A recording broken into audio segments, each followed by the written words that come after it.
stories unfold on 100 yards of open possibility. What a catch! That is absolutely ridiculous. Wow, what a hit! The chance, the chaos, heartbreak, and glory. Don't want to hear no more talking. It's time! This is college football. It's game time, man! And this is just the beginning. Week 1 of the 2025 season is here as we welcome you to College Football Primetime presented by Ram Trucks. This is kickoff week presented by Modelo. And from Boulder, Colorado, you're watching the Big 12 on ESPN. Was Colorado a one-hit wonder in 2024? Or are the Coach Prime-led Buffaloes here to stay as a Big 12 title contender? We begin to answer that question tonight here at Folsom Field against a potential dark horse in the ACC, Georgia Tech. And hi everybody, Dave Pasch alongside Dusty Dvorak. We'll check in with Taylor McGregor here in a minute. Well, Colorado was one of the great turnaround stories in the country last year. They went from one win in Big 12 play, Dusty, to tying for first in the conference last year. But Travis Hunter and Shedeur Sanders, they're both in the NFL. Can the Buffs sustain their success? Georgia Tech, many think could be a surprise team this year in the college football playoff picture. The Yellow Jackets back-to-back winning seasons for the first time in a decade. I love what Brent Key is building at his alma mater. First 2 years, both winning seasons.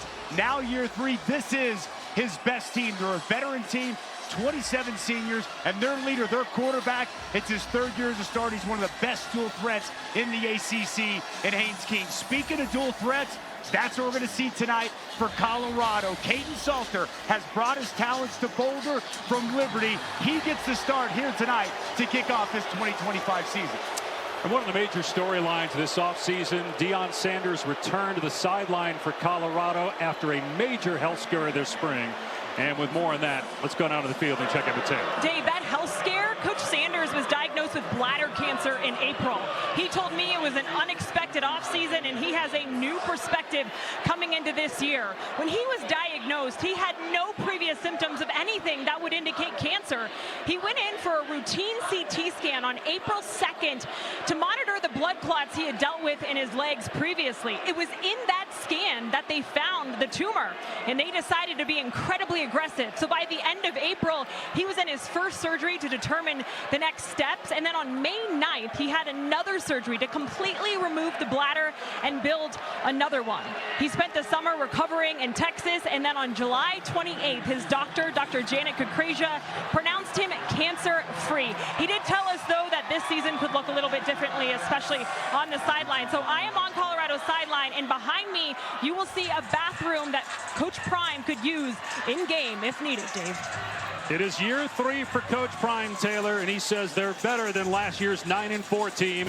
We will find out starting tonight against Georgia Tech. First ever meeting on the gridiron between these two schools. Kickoff is next.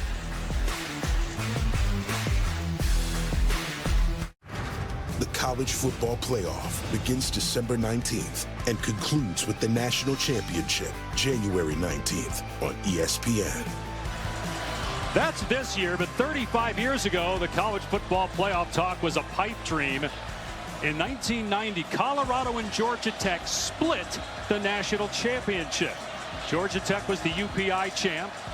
Colorado was the AP champ. This led to the Bowl Coalition, a lineal descendant of the BCS, and eventually the College Football Playoff. We are in year 2 of the 12-team College Football Playoff now.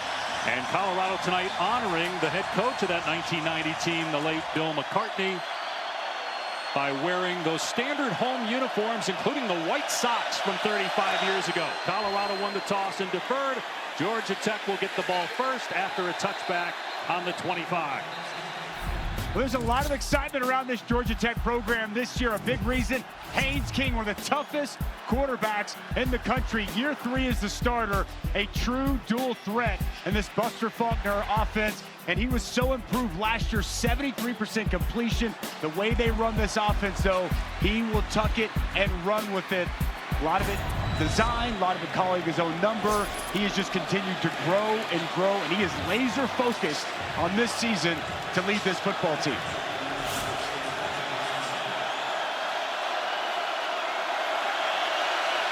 He was only sacked 9 times last year in ACC. Third best in the country is Malik Rutherford, the ball carrier on the jet sweep, and he's out to about the 37-yard line. They were second in the conference in rushing last year, a big help to King. You're going to see a lot of motions, a lot of shifts. That's what Buster Faulkner does. Love the perimeter runs, good blocking outside on the opening run of the season. And the ball was fumbled and recovered by Colorado. Martavius Branch comes up with it. Last year, Georgia Tech never fumbled the ball, just 3 times all year.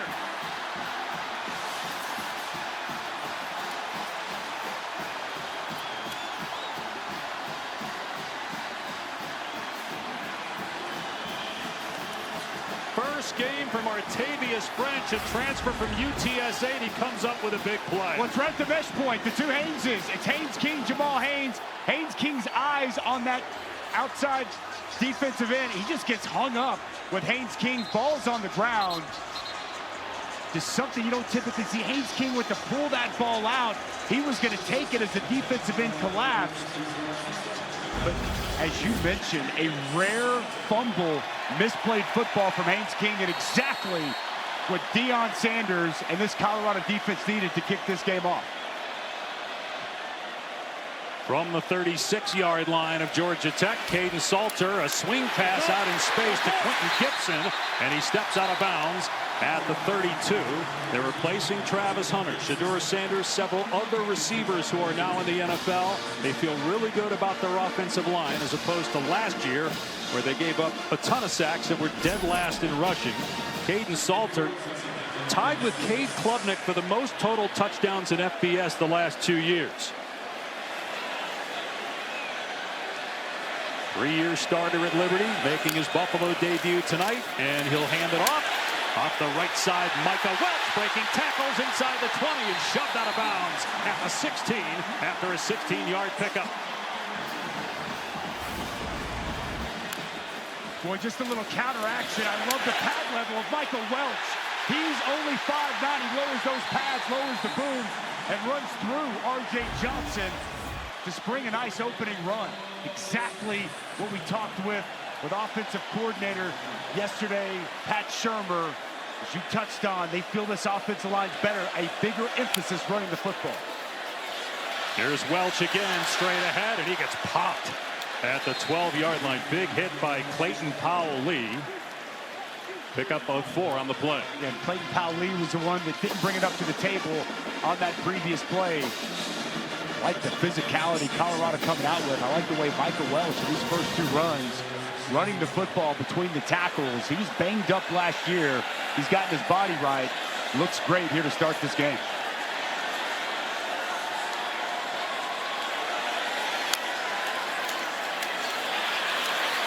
Welch again between the tackles, inside the 10, down to the 8. Well, Deion Sanders, when we met with him yesterday, Coach Prime said, look, I'm old school. I'm about physicality. That's what I want our team to be. We were not physical enough last year, and that's with a 9-win season. So far, good start here in that regard. We want to bring more balance to this football team. A little ball control, run the football. The numbers bear it out. 65 yards a game on the ground. And they had a great passing attack, but replacing 4 wide receivers to the NFL, a quarterback gone to the NFL. They feel like this style of football gives them the opportunity to sustain success. Empty set here. Salter on 3rd down and short. With time, everybody covered. Salter gonna fire into the end zone. And it's pulled in for a touchdown by DeKalen Taylor.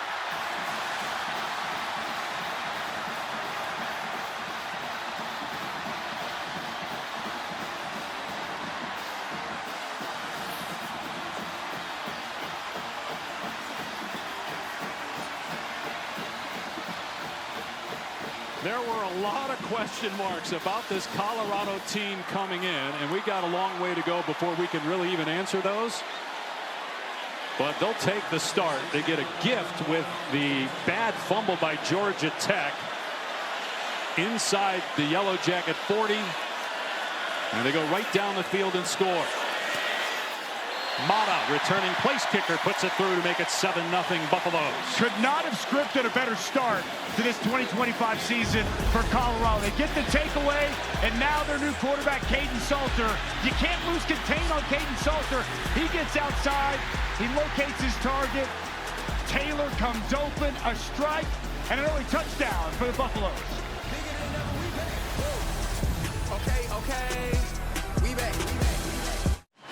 ACC Big 12 game, Georgia Tech, first game west of the Mississippi in 12 years. First time Colorado's played a team from the ACC since 2008. It is 7-0 Buffaloes 3 minutes into the game. A fumble by Haynes King, the Georgia Tech quarterback, and Colorado turns it into points. And Tech will start on the 25. An injury to report on for the Yellow Jackets. Here's Taylor. Dave, leading receiver for Georgia Tech, Malik Rutherford, dealing with a left leg injury. He's currently down here on the bike on the sideline. He has been grimacing in pain. You can tell that left leg really bothering him, but an important piece of this offense, sidelined early. Yeah, already a 13-yard run for him in this game. He is on pace to be the all-time leader in catches at Georgia Tech.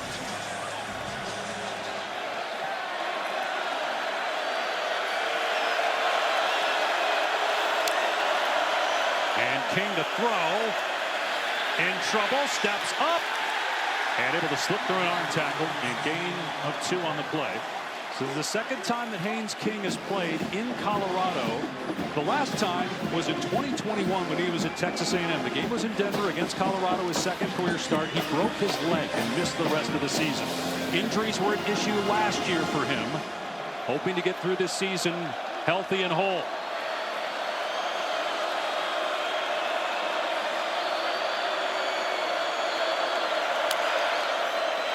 Had a little trouble with the snap, and Haynes off the right side has a first down.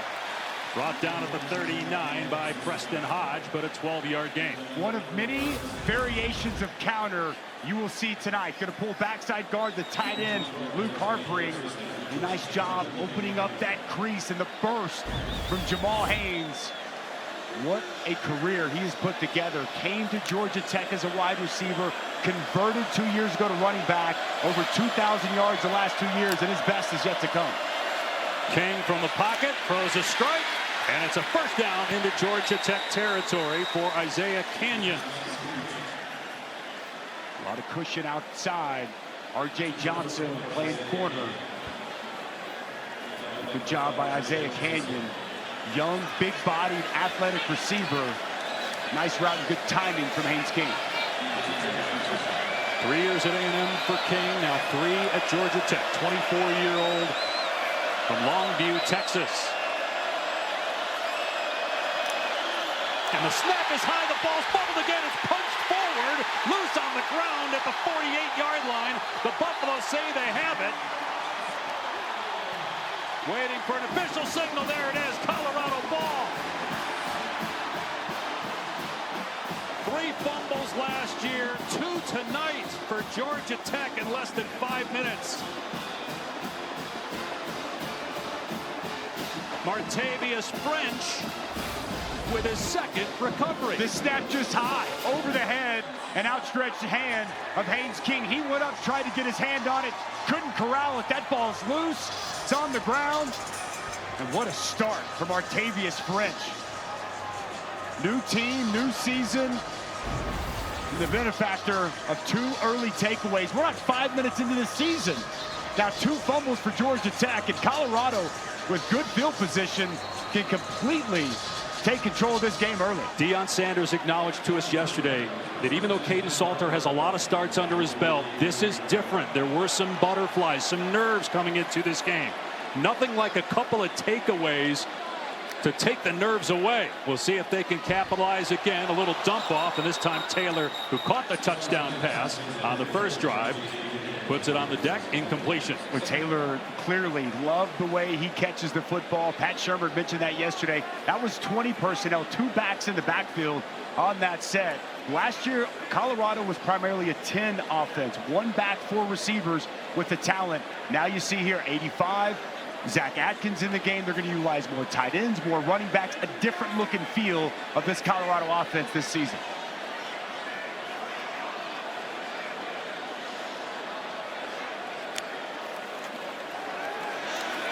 On the rollout, long throw, Salter, and it's incomplete.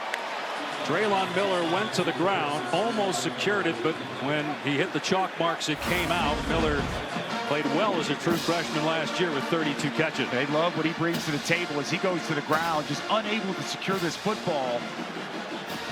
Pass low and away where only Miller could make a play. That's a catchable football, one you'd like to see him try to come up with.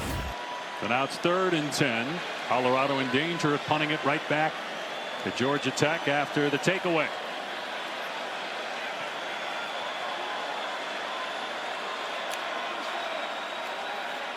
Salter in trouble. What a move in the pocket to escape. And Salter going to hoist it deep on the run. He's got a man in the end zone, but he overthrows the intended target, Sincere Brown, and it's 4th down. Well, it's slick out there. You saw a couple of Georgia Tech defenders slipping and sliding, but also some of that Kaidon Salter. You can see just how shifty and elusive he can be. The twist game comes clean. Georgia Tech defender falls. I actually thought Kaidon Salter might run for that, Dave. There was a lot of green grass out in front. Got a little greedy, tried to take the whole shot down the field, and pass just sails a little bit long on him. But that's a good hold for Georgia Tech defensively after the 2nd turnover by their offense. So Greaves will try to pin Georgia Tech deep. Eric Rivers is the return man. And it's a short punt. Greaves racing toward the sideline, and the fair catch made around the 17. Georgia Tech kicking the ball around. This happens a lot week 1 games. Sloppy play early for the Yellow Jackets, and they're down 7-0.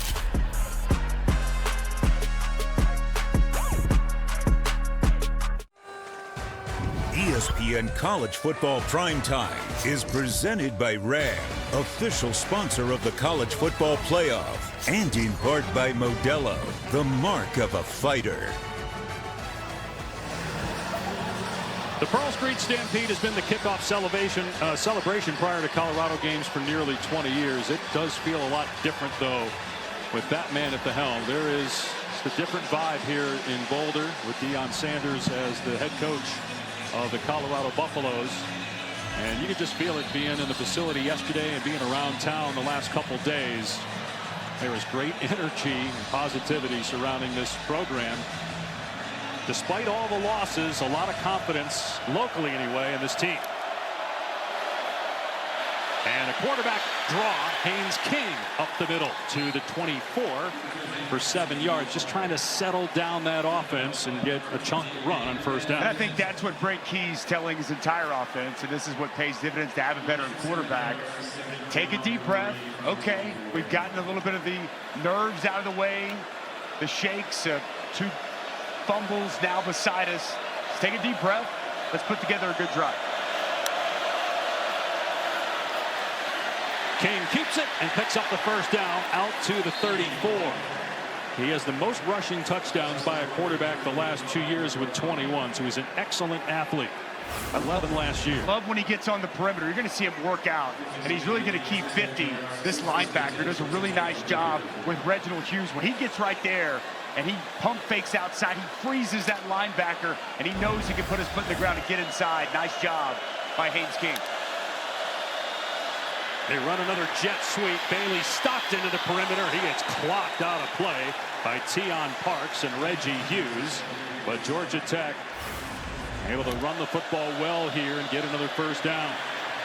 Counter action one way, misdirection, jet sweep out the other side. 2nd time now we've seen Georgia Tech with that motion able to get to the perimeter. It is a challenge to deal with this Buster Faulkner run game. So many pulling offensive linemen's tight ends, the motions, the misdirections. Have to play responsibility football if you're playing this offense.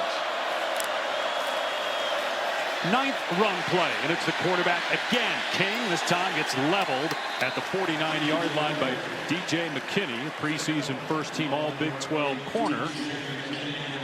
Haynes King moving around a little slowly after that hit. After that hit, you're exactly right. He got up slow and looks like he's still trying to shake a little bit something off there. Last year it was a shoulder problem that cost him 2 full games and parts of 3 others. We already talked about the leg injury in 2021. Haynes trying to get the edge, stiff arming and close to a first down as he's pushed out at the 46. It's a first down for Georgia Tech. Jamal Haynes just 185, 190 pounds, but he plays with the burst you've seen and also some strength, tough to tackle in the open field and between the tackles. This piece of running, just getting to the edge and picking up enough to move the chains.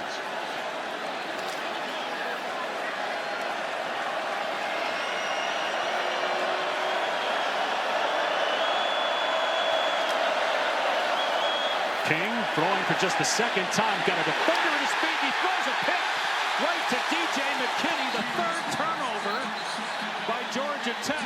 A penalty flag in the backfield.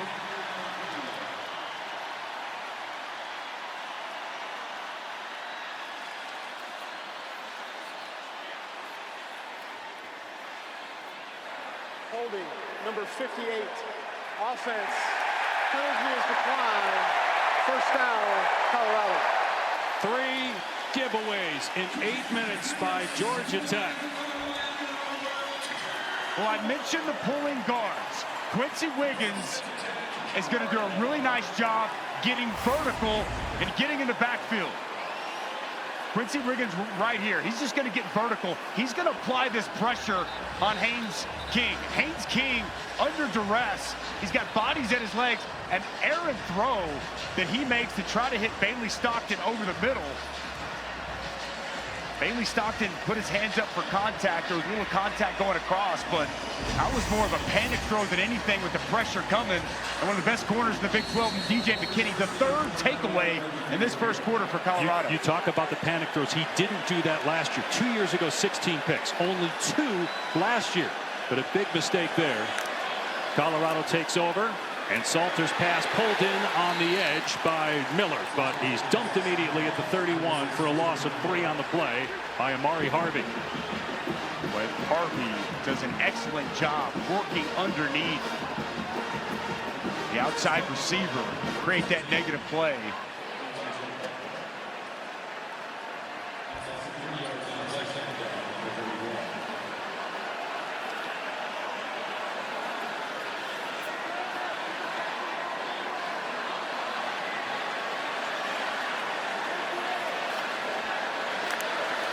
And had trouble with the football on the snap, but Salter still able to get something out of it. Out to the 40, so he got 9 yards on that play before Cayman Spalding takes him to the ground. Savion Riley missed a tackle that would have put Colorado back near the original line of scrimmage. Instead, they're in a manageable 3rd and 4. Just that was good by Salter to staying calm. He mishandled that snap initially, and really a nice job by the offensive line, getting push, getting movement, and opening up some space for Salter to move with the football.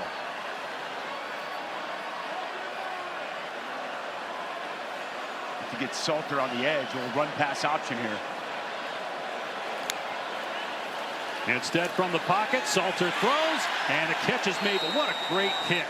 Welch made the catch, and Spalding, who the Georgia Tech coaches love, they say he's lightning in a bottle. He got the stick, and it's 4th down. I think you punted. I know it's very in vogue. We see a lot of coaches going for it, 4th and short, but your side of the field, and quickly, Coach Sanders makes the decision, and he trots the punt unit out in the field. Especially when Georgia Tech's giving you the ball 3 times. Yeah. You can flip the field here, if nothing else, and maybe force another turnover if you can pin the Yellow Jackets inside the 10.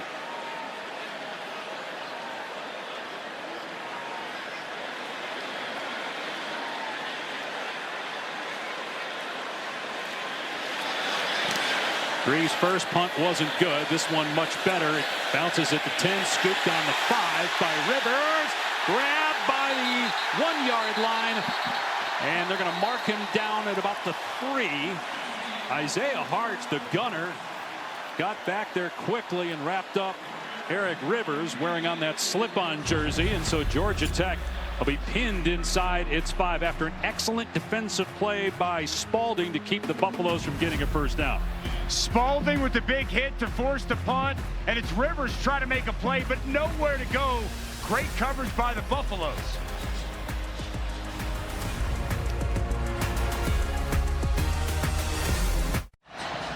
Last year, 10 turnovers in over 900 plays. 12 plays in this game, 3 turnovers. Brent Key, when we spoke with him yesterday, the Georgia Tech head coach, so confident, felt that this maybe was the year. And they're only down 7-0, but, man, you got to wonder about that confidence right now. This has been disastrous. And they're backed up again on their own, too.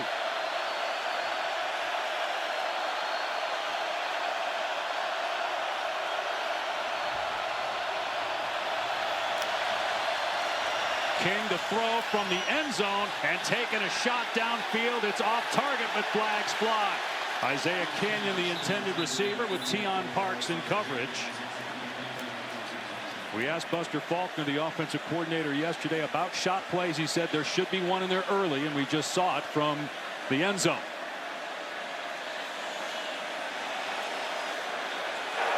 Pass interference, number 3. Defense, 15-yard penalty, first down. Well, Tion Parks is not in bad position, but he gets a fistful of jersey, makes this a very easy call for the official. He's grabbing, he's pulling, he's tugging. And an easy flag there drawn by Isaiah Canyon. Canyon did have the face mask of Parks, but it looked like that was after Parks was grabbing and pulling at the arm and then the jersey. So they get it some breathing room out to the 17-yard line. And here's the backup tailback, Malachi Hosley, who was the Ivy League Player of the Year last year at Penn, and he gets just 2 yards on the play, brought down by Keaton Wade. It's a really good play by Keaton Wade. He worked off 2 blocks, got inside, made that play for a very minimal gain. He was banged up for the first half of the season, came on really strong the last 5 games of the year, and they think Keaton Wade can be a staple off the edge for this Buffaloes defense. King on 2nd and 8, pressure up the middle. King, a jump pass, and he completes it for a first down to Stockton out to the 30-yard line. Boy, what a dangerous play by Haynes King, but he made it happen nonetheless for 11 yards. Robert Livingston going to dial it up, and it comes scot-free. But a great job. Haynes King just going to slide to his left. He's still got players in his face and all around him. What a find of Bailey Stockton. Big poise there under duress by the 5th-year senior Haynes King. He was a little slow to get up again. He's taken a couple of shots here in the first quarter.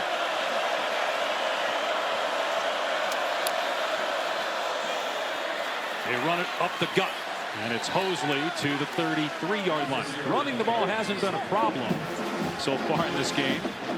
They've got more than 55 rushing yards here early on. It's just they keep coughing the ball up when they start to get a drive going. Just crazy. Showed you the stat that 903 plays a year ago, 10 turnovers. And here prior to this drive, just 12 plays and already 3. In a disastrous start for this offense. They're going to hand it off to Rivers on the jet sweep. They've run that play 3 times, and Rivers is dangerous. Maybe a touchdown-saving tackle there at the 42-yard line by Stoutmeyer. Rivers picks up 27 on the play.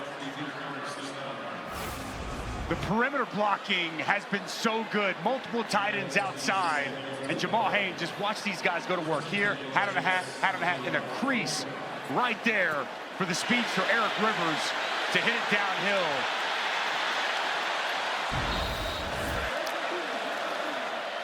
They'll keep it on the ground here with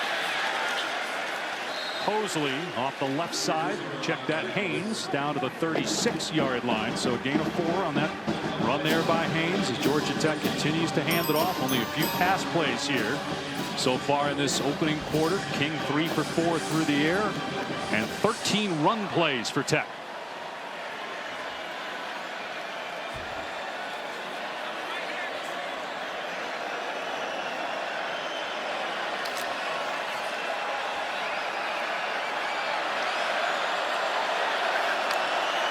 King will throw on second down over the middle. And the catch made by Stockton again, wrapped up close to the line to gain. Appears to be short by about a half yard. Playbook wide open here on 3rd and short. But Haynes King, with the size that he brings to the table, the physicality he runs with, love to call his number in short yard situations like this. Georgia Tech goes 2 back with Haynes and Hosley. And it's the first man through. Hosley with the first down inside the 25, down to the 22. Gain of 9. A really nice job on the interior. Watch right here. This left guard does a great job getting the block. It's Harrison Moore. Just kick out right there on that 3 technique. Open up that hole. And the quick hitter works perfectly to move the sticks. But can they finish a drive? They have not been able to do that yet. 137 yards of offense, but no points.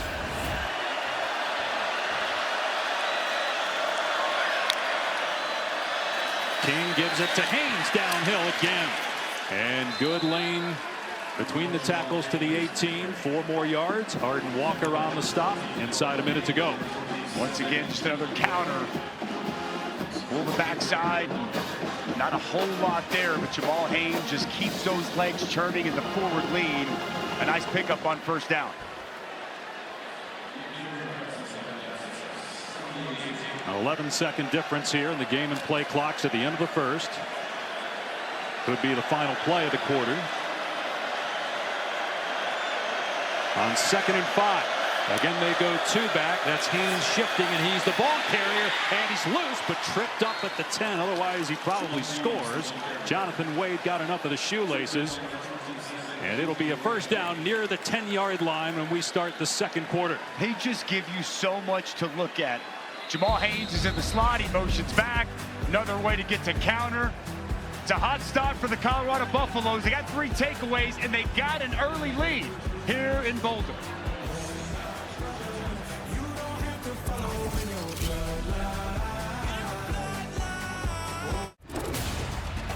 Well, Georgia Tech under Jeff Collins, it was a major struggle with just 10 wins.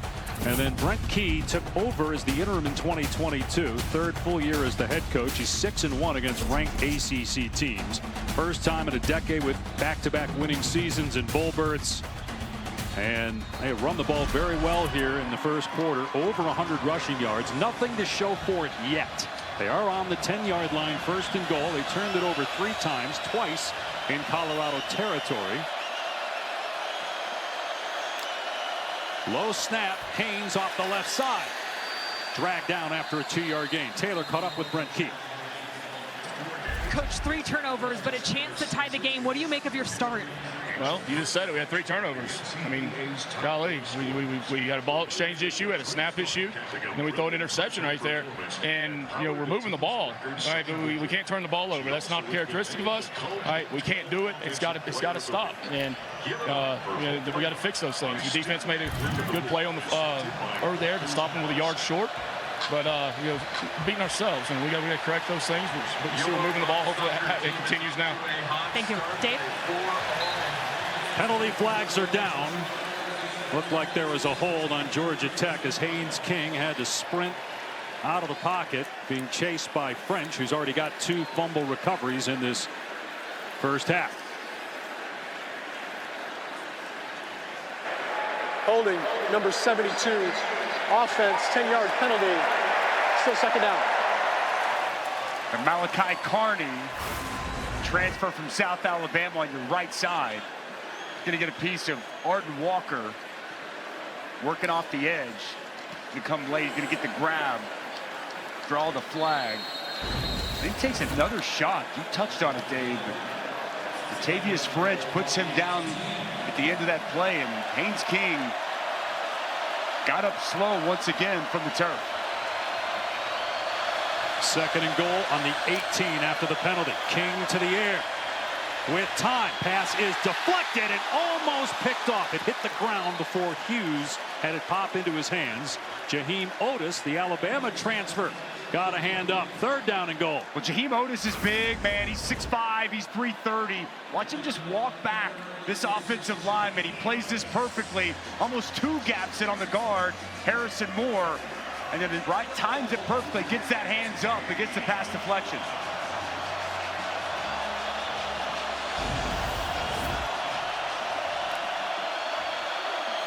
Going to play it safe and run the ball. Down to the 15-yard line is Hosley, and so Georgia Tech will bring on the field goal team. That's an understandable decision, given all the miscues early on, just to make sure they get points out of this drive. Absolutely. You already had a hold that's backed you up. Pass just got deflected. Got to imagine Brent Key's just saying, hey, we just need to get points on the board and get something from this drive. A drive that started on the 1-yard line. Aiden Burr. 32-yard field goal try.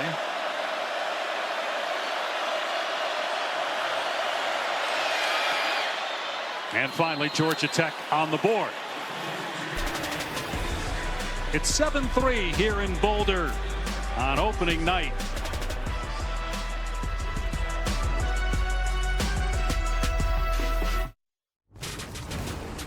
Zubin Mehenti here in the studio. Jackson Arnold, you may know, transfer from Oklahoma to Auburn. First game with the Tigers.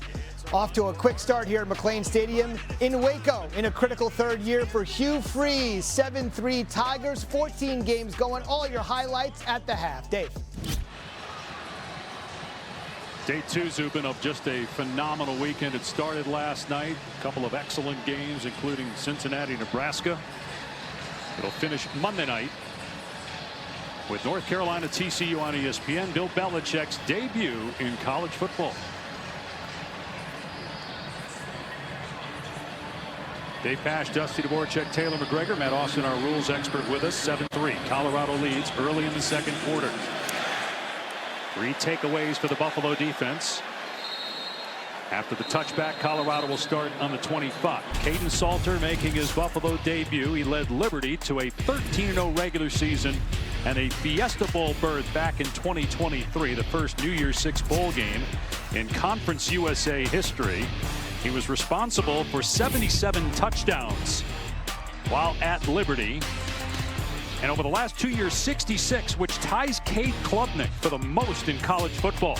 And so far, Salter is 4 for 7 passing for 12 yards, 1 run for 9 yards. He's a dynamic runner, but Pat Shurmur praised for his throwing ability as well. We've seen Pat Shurmur put the ball in his hand to throw the football down the field. I'd love to see him utilize him more as a runner throughout the course of this ball game.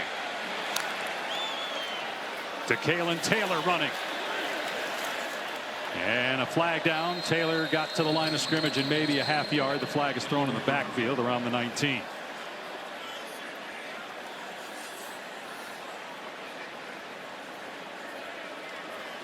Holding, number 85. Offense, 10-yard penalty. Still 1st down.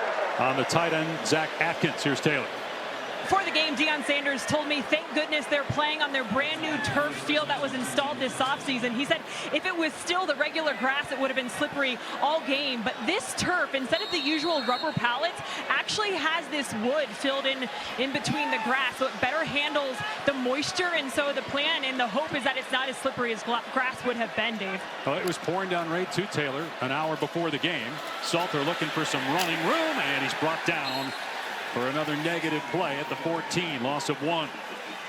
Well, that is an outstanding play by the freshman making his first start. That's Andre Fuller Jr.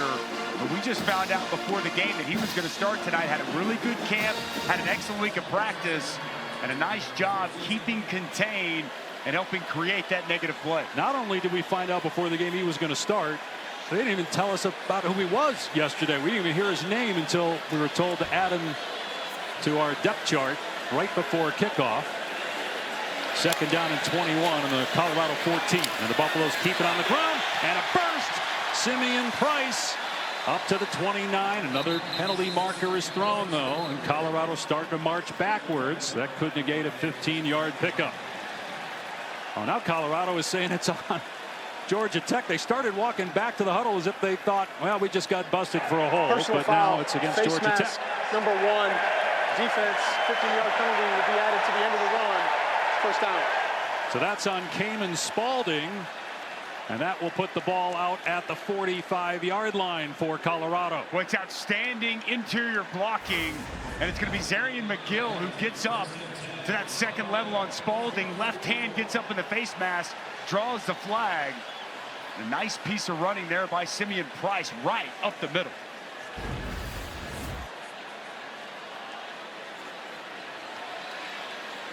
You rarely see that call in terms of a face mask.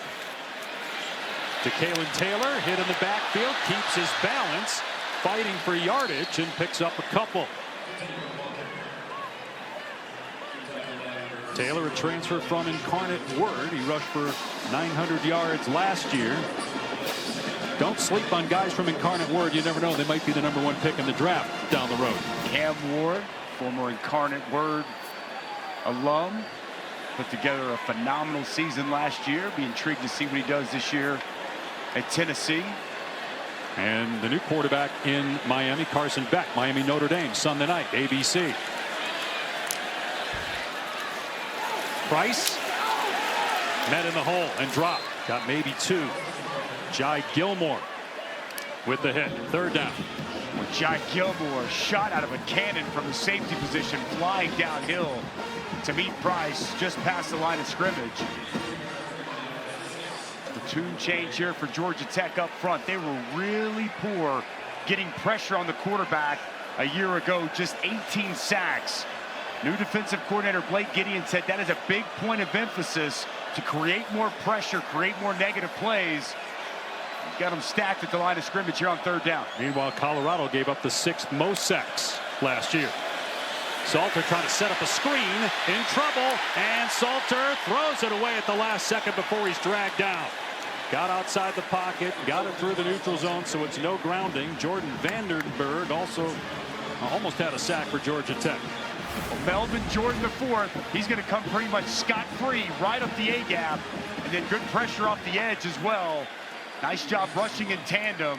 Looked like they were trying to set the screen up, but Caden Salter unable to get the ball out there. There's offensive lineman out in front, but Caden Salter, that pressure was so in his face so quickly, he had to retreat.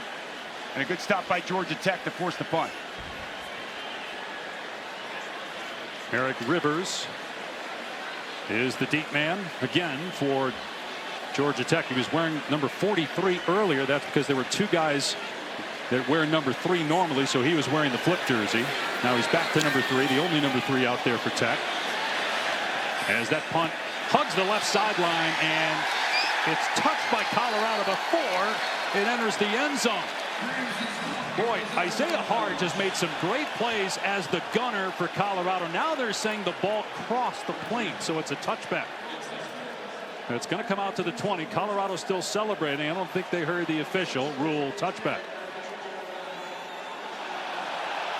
The fans just saw it on the Jumbotron. All it has to do is cross the plane in the air, and it's a touchback, and it appears that that was the case.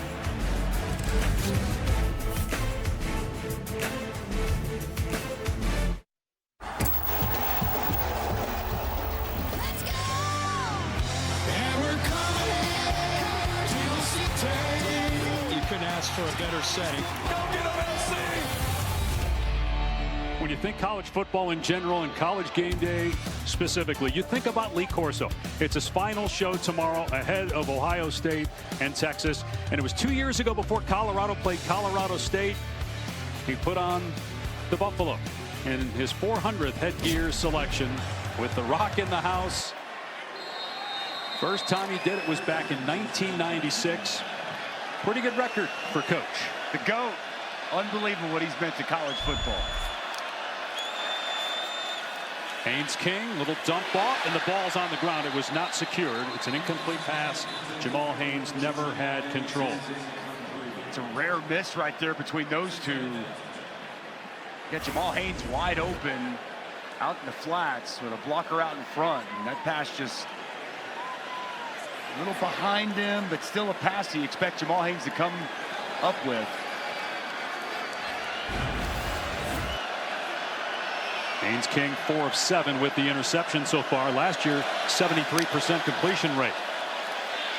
King looking for room, trying to spin away from one man and downed at the 19 by Quincy Wiggins. It'll be a sack and a loss of 1. Well, it's Brandon Davis-Wade who's going to make the initial pressure, and then you're going to see Wiggins who's going to come in and be able to get the sack. Really nice job working together. Inside pressure. You see there on that quarterback draw, Haynes King try to evade it. Wiggins right there to take him down. Well done by the front for the Buffaloes. Gave up just 9 sacks last year, 3rd in the country, and a school record. They've had trouble protecting King so far. And now he's in 3rd and obvious. Everybody covered. King flag down, and King is down as well at the 14. The flag is thrown at the 30, all the way over here on the near sideline. Okunlola on the takedown. Let's see what the penalty is. Holding number 9, defense. 10-yard penalty, automatic, first down. It's on Tyrekus Davis, the nickel, way away from where the quarterback was.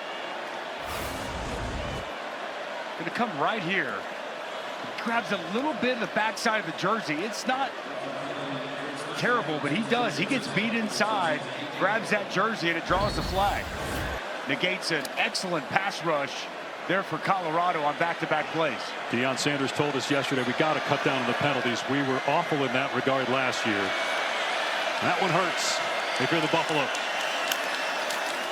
They run the jet sweep again. This time it's Rivers, and he scoots out of play at about the 35-yard line. We have not seen Malik Rutherford back in a while. Went out early, as Taylor McGregor reported. He's their best receiver, but Eric Rivers is very dangerous. Transfer from FIU. Huge addition they made from FIU. They lose Eric Singleton, they gain Eric Rivers, and we've seen that speed. Told us it was elite speed that he has, and they expect him to play a huge role here within this offense this season.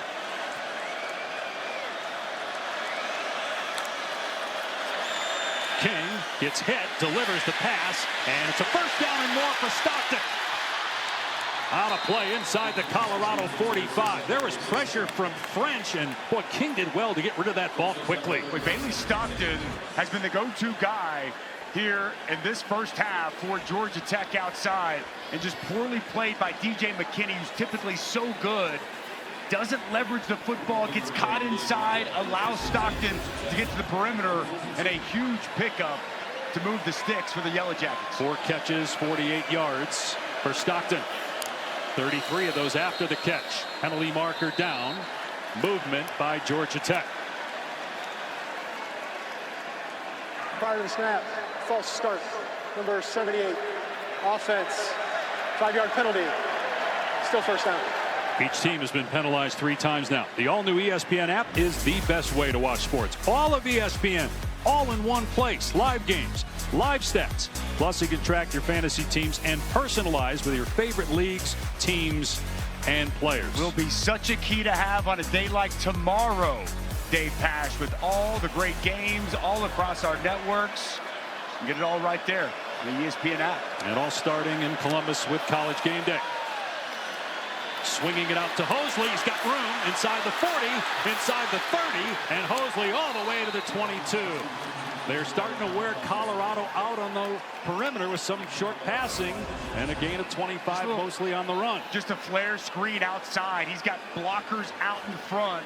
Good perimeter blocking once again. I feel like I've been a broken record saying that here today, but Malachi Hosley was outstanding at Penn.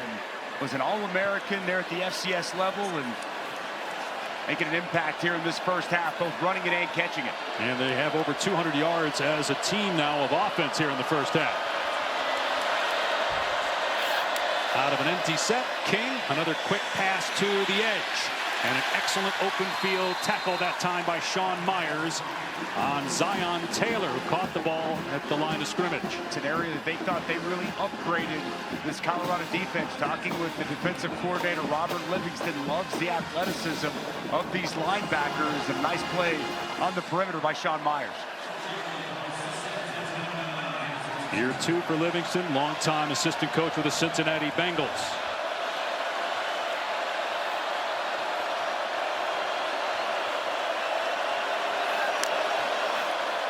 King facing a 4-man rush, slings it, complete.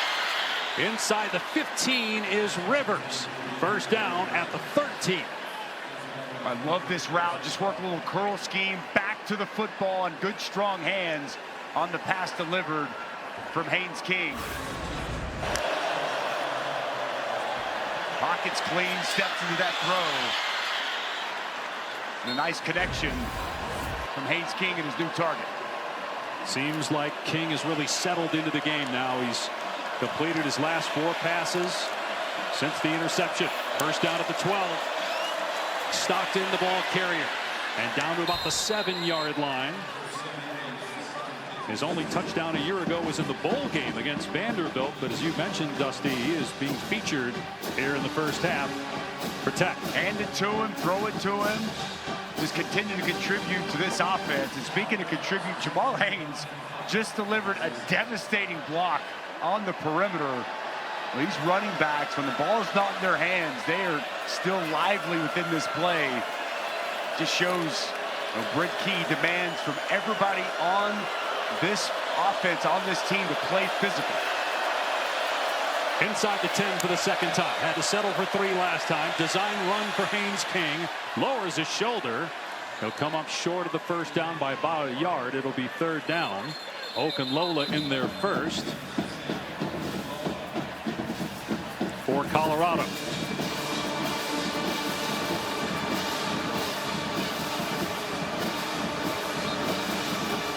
Brandon Davis-Swain, true freshman starting defensive tackle, just had his helmet pop off, so he's got to come out for a play. Call it third down and 2 at the 4-yard line.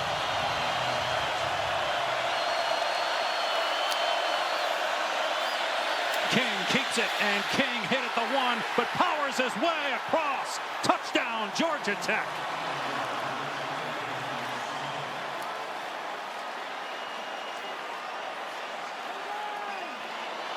More rushing touchdowns than any quarterback in FBS the last 2 seasons. Well, here's Hosley. He's going to get a key block out in front. Fake it to him, and Haynes King just going to follow him. It's just enough of that linebacker coming down. And Haynes King lowers the shoulder and gets in the end zone for the first Georgia Tech touchdown of the season. So despite being -3 in the turnover ratio, they lead the game 10-7 after the extra point by Aiden Berg. 4:33 to go in the first half. Well, this is exactly what this offense is about. Physicality and a veteran quarterback. Haynes King finds the end zone for the first time tonight. Zubin Mehenti here in the studio. Last time we checked in on Auburn and Baylor, it was Arnold on the ground. Now it's Austin on the ground. Auburn's just tacked on a field goal as well, and they're running away in Waco. Full scores and highlights from around the country at the half. Dave. What did you think Auburn coming into the year, Dusty? I didn't know. I thought it was a huge question mark. They're talented, a wide receiver, good offensive line, talented on defense. So many questions. Could Jackson Arnold get it right? An impressive start for them against a good Baylor team there in Waco. Georgia Tech leading for the first time. Another touchback. Colorado will start on the 25. Our Labor Day weekend on ABC and ESPN rolls on tomorrow. It starts at noon Eastern in Atlanta. Syracuse and Tennessee, Alabama, Florida State to follow, and then Saturday Night Football, LSU at Clemson. 2 games on Sunday, 1 on ESPN, South Carolina, Virginia Tech, ABC, Notre Dame, Miami, and then Bill Belichick's debut Monday night. LSU Clemson. Here's my question. LSU, rebuilt offensive line. Can they block the front of Clemson? They got Peter Woods, who's going to be a first-round pick. They got TJ Parker, one of the best pass rushers in the country. What can LSU's offensive line do against that front? It's going to be a huge factor and key in tomorrow night's matchup. Clemson coming off a college football playoff appearance. Its quarterback Cade Klubnik returns. Colorado going back to the ground game with the quarterback Salter keeping. And he's thrown forward close to a first down. And he's got it. It's a gain of 11. Since the first drive, only 32 yards of offense and no passing yards. Just 2 completions, 1 for +3, 1 for -3 for Caden Salter. Well, I love the first down play call to start this drive. Get Caden Salter on the perimeter. Get Zach Atkins, the big tight end, out in front blocking. Good play call and nice execution to get a first down. Salter on the move. Will keep again. And this time gets drilled by Omar Daniels, the free safety, after a pickup of 3. Blake Gideon, first time ever calling plays. He comes over from Texas. Well-respected, highly regarded, young, talented coach. And he really had to work with this secondary. And one thing he wanted to work on was tackling and leverage tackling. Nice job there on first down with the tackle coming from the back end. And Gideon is Tech's 4th defensive coordinator in the last 4 years. Salter to throw.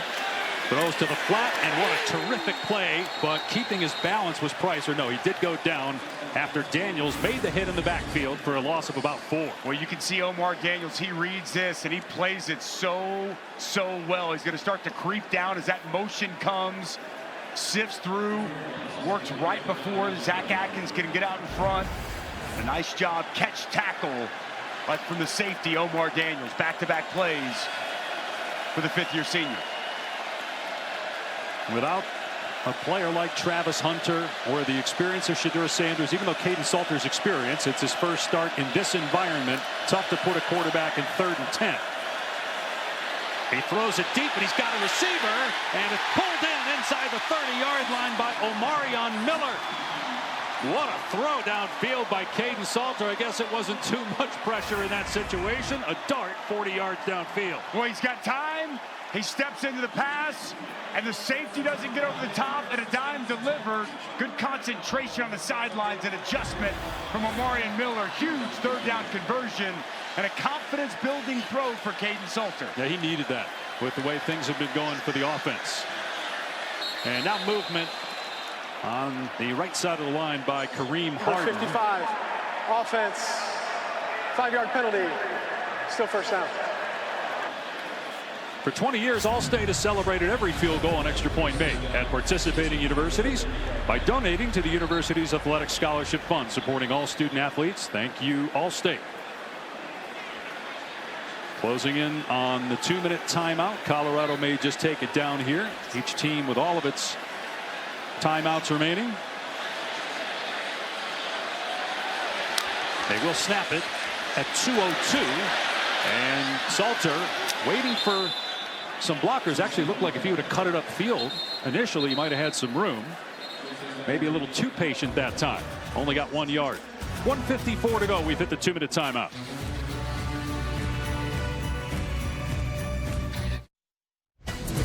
Hey, I'm Zubin Mehenti. Coming up at the half, scores and highlights from around the country, including Auburn and Baylor, which just got a touch closer. Why the showdown at the Shoe is about so much more than just Arch Manning. And Parsons, the Packer, speaks for the first time since the trade that rocked the NFL. All that and more at the half. Dave. My broadcast partner here is a diehard Cowboy fan. He's been in tears for the last 24 hours. I grew up in Dallas. It's been a tough 24 hours, no doubt about that. Meanwhile, Colorado trying to tie the game here before halftime. Going to keep it on the ground in 2nd and 14. They get back to the original line of scrimmage with Price. Bring up 3rd down. I think Britt Key maybe trying to take a timeout here. This was while we were away, Coach Prime showing fire and intensity, talking first to his quarterback and then some coaches and players. Boy, he was really energized yesterday, and he had told us obviously it's been a fight after having to go through what he went through in the spring when he was diagnosed with bladder cancer and had to go through surgery to have his bladder removed. Said at times he doesn't have great energy, but he was pretty fired up when we talked to him yesterday. He was fired up, and he's fired up about the future of this program, and he doesn't think they're taking any step back whatsoever. And it was great to talk with him. His spirits were high, his energy was up, and still bringing the juice down there on the field here tonight. So Brent Key called the timeout after that 2nd down. He wants his defense to get a stop, and he wants to put the ball in his veteran quarterback Haynes King's hands. So now 3rd and 10. Be interesting to see here what Pat Shurmur does. And would you keep it on the ground here and play it safe? No, I'm trying to move the sticks and get closer. I mean, you're right now at a 42-yard field goal. I'm trying to get a first down. See how much they trust their quarterback. They trust him enough. He's going to throw, in trouble, steps up, and Salter fell forward, actually picked up a yard. Akilo Stone was there first, so it'll be, as Georgia Tech calls another timeout, about a 41-yard field goal try. They brought pressure once again, and it's going to come clean. They get home, and Kaidon Salter does a nice job avoiding the initial pressure. Just tries to get something out of nothing, but we've seen now multiple times on third down, Blake Gideon, he's dialing up the pressure on these third down situations. So one timeout left for Tech. They're setting up for a field goal. Let's check in with Taylor. Well, one thing Deion Sanders did say is this is the first time Kaidon Salter will play in this type of atmosphere. And when I was trying to listen in to what Deion was saying to Salter, I kept seeing Salter cover up his ears as if he was having a hard time hearing what the coaches were saying. So just perspective, because this is the first time he's played in this type of atmosphere, guys.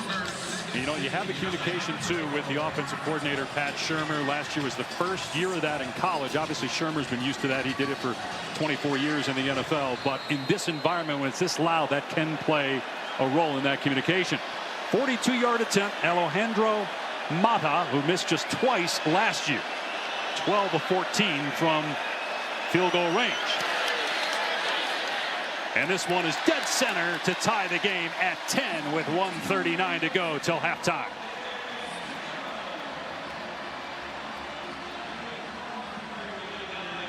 Incredible opening weekend of college football on ESPN and ABC. We will wrap it up Labor Day with Bill Belichick and North Carolina taking on TCU at 8 Eastern time. It's also available streaming on the all-new ESPN app. We've talked a lot about Bill Belichick being in college football, but how good is North Carolina going to be? That's a lot of questions to be answered. They brought in Gio Lopez from South Alabama. They're going to lean on him to run this offense.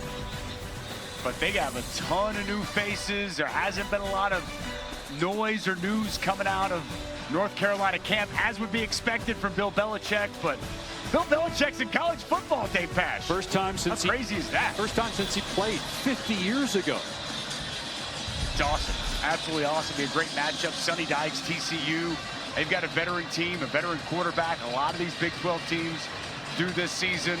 It's going to be a great way to put an exclamation point on just an incredible opening week one weekend of college football. Buck Buchanan will hammer it deep again. So Georgia Tech, one timeout left. We are inside 2 minutes, so the clock will stop on first downs to reset the chains. For the last drive, they got a huge penalty, too. There was an offensive holding, but then a nice perimeter throw. Get the ball out there on the perimeter to Bailey Stockton. Another perimeter throw. The perimeter blocking has been so good. This time, push it down the field to Eric Rivers, the new toy that they brought in, and call your own number. And Haynes King at his best when he's running between the tackles as he lowers the shoulder and gets into the end zone. Now let's see him work here in a 2-minute drill. 1:39 and one timeout to go. Haynes running on first down, goes high up in the air and down at the 30-yard line. Got tangled up with Bailey Stockton, a receiver trying to block out there on the perimeter. So a gain of about 5, and the clock is moving.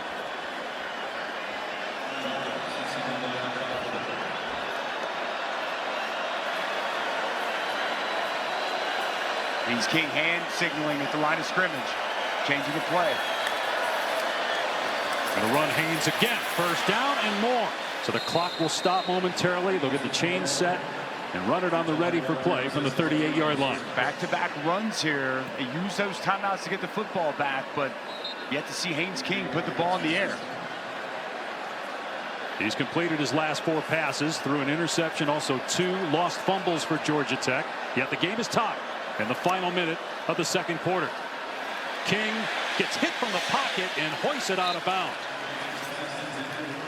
Boy, Colorado has been getting shots on the quarterback. Davis Swain was back there for the Buffaloes along with Walker. Well, Davis Swain has been really good. He's just going to walk Harrison Moore to the quarterback and do a nice job getting off the block, will arm over. For a Georgia Tech offensive line that did not allow pressure a season ago, they've got some new pieces working in, but hats off to this Colorado front. They've done a nice job here in the first half. And that's 8 or 9 hits now on Haynes King so far in this game. 49 seconds left. Still the one timeout. 2nd and 10. Keep it on the ground. Haynes cuts it back, being chased. And goes out of bounds. He got pushed late. No flag. Stoutmire chased him out. So the clock stopped now with 42 seconds left, and that could benefit Colorado perhaps. Well, that's really good defense. Anquan Barnes Jr., the nose tackle, he set that point. He forced Jamal Haynes to cut it back, and good pursuit to the football from that Buffalo's back in. Can they protect Haynes King here? We've seen a lot of success from this front for Colorado. Right, they haven't needed to bring pressure. Do they try something here, though, and dial it up? I think they're just going to bring 4 and get home with it. That's what they'll do. King on 3rd down. Steps up to run, makes a man miss, and picks up a 1st down and more. Inside the 40. And runs to the sideline at the 34-yard line with 34 seconds to go. Boy, this is so well timed and so well called. This is a design draw, late draw. He fakes the throw out to the flats. Offensive line doing work, sticking with their blocks. And then Haynes King with good vision finds a crease and a huge pickup on that 3rd down. Still the one timeout. Their kicker, Aiden Burr, made a 51-yard field goal last year. So they're in his range right now. Rivers up top. King across the middle. Big hit that time by Hughes after the catch from Rivers. And the clock at 25 seconds. Timeout by Georgia Tech. It's last. You got to use your timeout there. Boy, good catch tackle there from Colorado.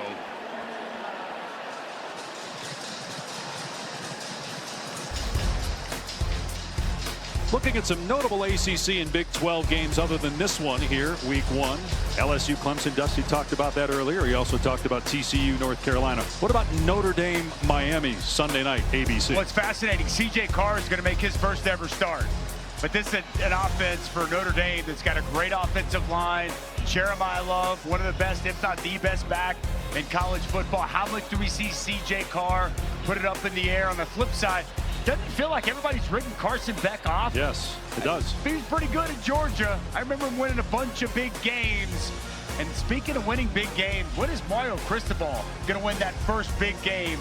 Huge matchup, and I actually think Miami's going to give Notre Dame all they want. I think Carson Beck steps up and plays well against that good Irish defense. Really big weekend for both the ACC and Big 12 in terms of earning early credibility with the eventual college football playoff selection committee. Last year, the ACC got 2 teams in the 12-team field, Clemson and SMU.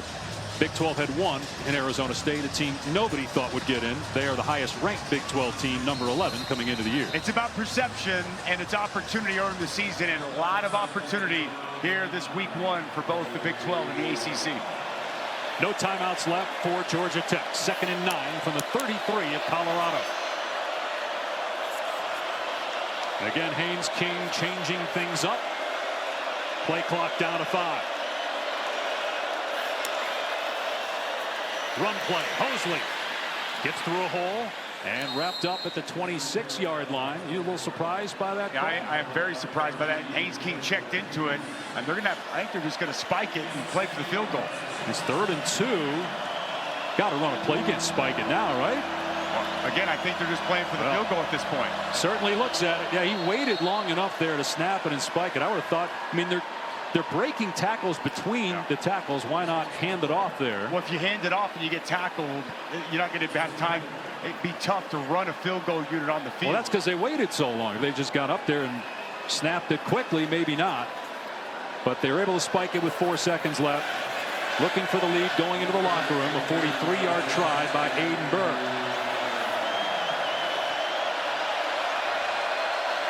1 for 1 so far. Made a 32-yarder. And this one's good. And it'll be a 3-point Georgia Tech advantage despite 3 turnovers at halftime.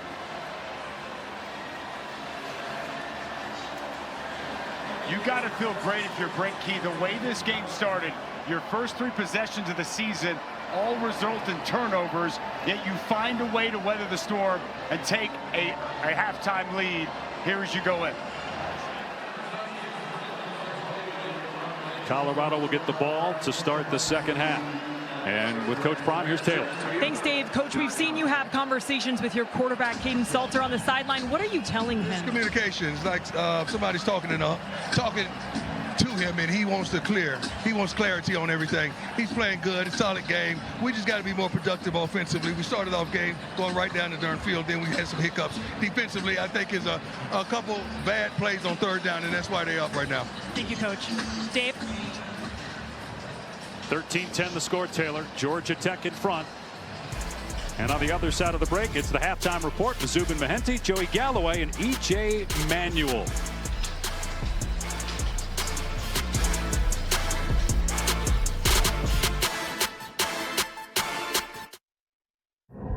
You're watching Kickoff Week, presented by Modelo. And welcome back to College Football Primetime, presented by Ram Trucks. This is Kickoff Week, presented by Modelo. From beautiful Boulder, Colorado, in the foothills of the Rocky Mountains, you're watching the Big 12 on ESPN. It is Georgia Tech leading on the road 13-10 as we get ready to start the second half. Tonight's game flow brought to you by Progressive, a turnover-filled start for Georgia Tech. It was sloppy the first 3 possessions. Fumble exchange, fumbled snap, then Haynes King under pressure, get people at his feet, forces a throw he doesn't need to force, throws an interception. He had 2 all of last year, and it was a treacherous start, and Colorado able to cash in on one of those turnovers. Their new quarterback, Caden Salter, gets outside the pocket, locates the running back Taylor for a touchdown. But once Georgia Tech settled in, they score on 3 straight possessions. That one Haynes King touchdown. A touchback again. And so Colorado will start on the 25. Dave Pasch, Jesse Dvorak, Taylor McGregor with you. And Georgia Tech has settled down since those giveaways. And they're on pace for about 600 yards of total offense. Colorado, Dusty, on pace for about 250. So how do they get going offensively? Well, I think they need to run the football. I thought they had success with Michael Welch, with Price, heading the football off early. I think Caden Salter's even run the ball well, but they haven't stuck to it. I think in the second half, you find a way to really try to establish the run and soften up this Georgia Tech defense. It's interesting. We're told we'd see some of Juju Lewis, the freshman phenom 17-year-old quarterback. But it's been all Caden Salter so far at QB for the Buffaloes. And they will try to run it here per Dusty's suggestion, and breaking free down the sideline is Michael Welch. He stepped out of bounds at the 47, but a great start to the third, a gain of 22. Well, they saw Georgia Tech run so much counter, they're doing it themselves. Pull backside guard, pull the backside tackle, and they're able to get a crease for Michael Welch. Doesn't take much. Good patience, running behind his blockers, and then the burst through the hole. Great way to start this second half. I would continue to give 29 the football. He didn't get enough touches in the first half. That's got to be a big point of emphasis here in the second. That's their longest run play of the day, second longest play overall tonight for Colorado.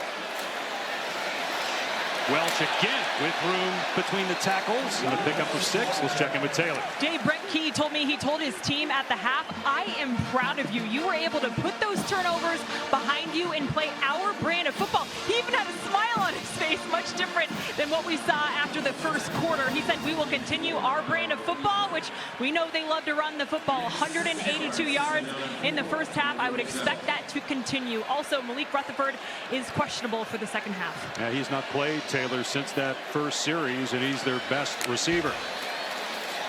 3 straight run plays off the left side this time, and coming up short of the first down is Welch, tackled by Matthew Alexander. So third down in a couple. A third medium here. I think give Caden Salter the opportunity to call his own number. A little read zone.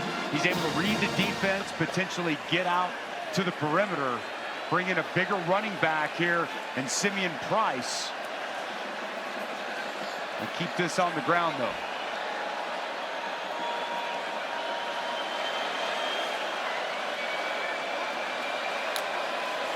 Salter on the rollout, looking towards the sideline, and throws incomplete in traffic.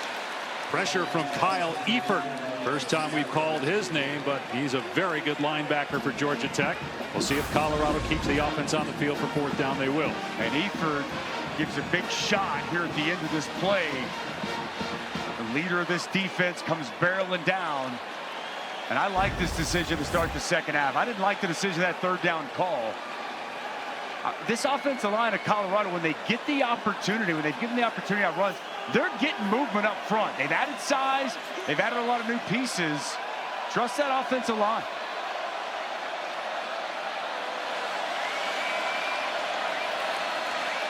Maybe just trying to draw. Yep. Take it down. Not sure I agree with that decision this early in the third. Just take the delay of game at that point. If you're going to do it, they will. Don't burn a timeout. And now you've got Buck Buchanan. He's got a pretty strong leg. He's made a 57-yarder. And had they not taken the penalty, it would have been quite a long field goal. But still, you got a guy that's made it close to 60 before. You would have needed that and some. I think it would have been about 62 from the 45. He made a 53-yarder with ease in pregame warmups, but took the penalty, and now we'll send on Grieve to try to pin Georgia Tech deep. Grieve has done it, but the ball at the 2-yard line on a punt in the first quarter. This one a little bit shorter, and the fair catch made by Rivers at the 13. All right, time now for our Aflac trivia question. So Deion Sanders, when he played at Florida State, 14 career interceptions. That's tied for third most in school history. Who is he tied with? I'll give you a hint. He will be on television this weekend. For the last time. Well, don't give it away. That feels like you just tell people who it is. I mean, I didn't say the name. Well, I mean, well, we've been promoting it for the last month. I think the plan was to wait a few plays to answer, but I think we'll just do it after this next play. And on first down, wrapped up in the backfield is Haynes, but there's a pre-snap penalty on False start, Georgia Tech. Number 4, offense, 5-yard penalty. Still first down. Let's go ahead and answer it. The Aflac trivia question. Deion Sanders is tied with this man for third most all-time at Florida State in interceptions. He's on TV tomorrow for the last time on College Game Day. Lee Corso. The best, the absolute best, and we continue to honor him and make it all about him. Look at how youthful, young. Look at that flow from 78. I believe when he set that, he was the all-time leader. Deion tied it in a year less, but now they currently both sit at number 3. What a special day it'll be tomorrow in Columbus. King will keep it up to about the 20-yard line. And, of course, Deion Sanders with strong ties to where Georgia Tech is from, Atlanta.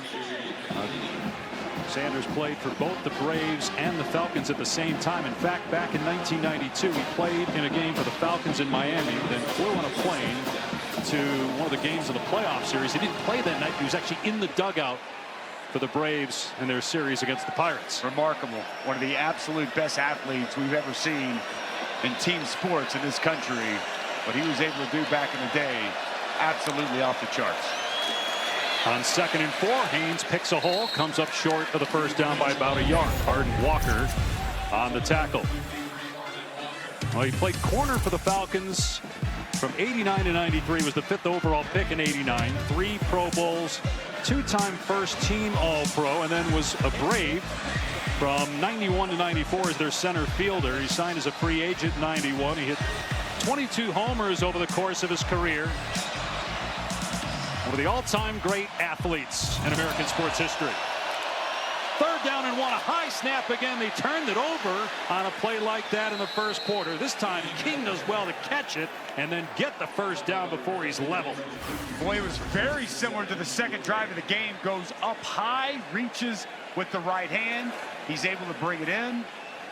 When they're replacing center from last year, they've had 2 different guys in. Harrison Moore there with that high snap that Haynes King was able to corral, gain composure, and move the sticks. Haynes picks up a couple, spun down by Byard. Another shot on that last play on Haynes King by Reggie Hughes. But the Georgia Tech coaches told us that Haynes King is as tough as any player they've been around. In fact, Brent Key told us, I think by the time Haynes King is done playing, we're going to be best friends. That's how close they are. And Haynes King slept in the locker room during training camp. He had a blow-up mattress. It was a queen, not a king. It's nice. But King did sleep in the locker room. He had the foam top. Might make it nice and comfy for him. From the pocket, and he throws it away. Surrounded by defenders, so it brings up 3rd down and 9. There's the setup for Haynes King during training camp. Now, he told us his bed is unmade there, but he did make it every morning. That's what he say. Only 5 days all the camp. He didn't stay there in the facility. Wanted to be laser focused for the start of this much anticipated season.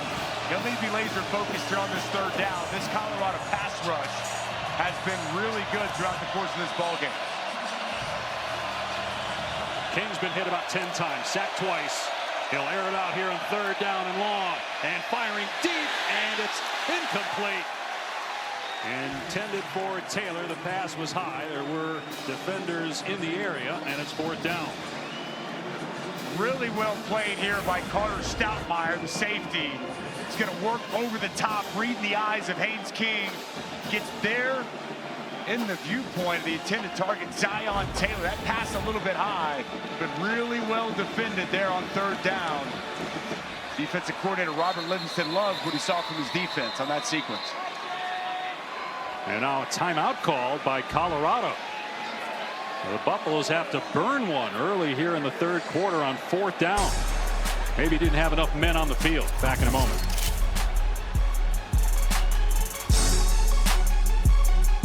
Zubimandi here in the studio. 24-time major champion Novak Djokovic playing in the U.S. Open on ESPN2. College football on the ACC network and the U. You can see it all on the ESPN app. Dave. And Zubin, every game this weekend. We got a full slate, which we'll tell you about here momentarily, of outstanding action on ESPN and ABC all the way through Monday night, Bill Belichick's debut, Carolina TCU. First punt of the game for Georgia Tech. He had 3 turnovers in the first 8 minutes of the game, yet they lead by 3. From the 25-yard line is Taylor, and a good return of about 10 yards, and he was hit out of bounds, and there is a flag down.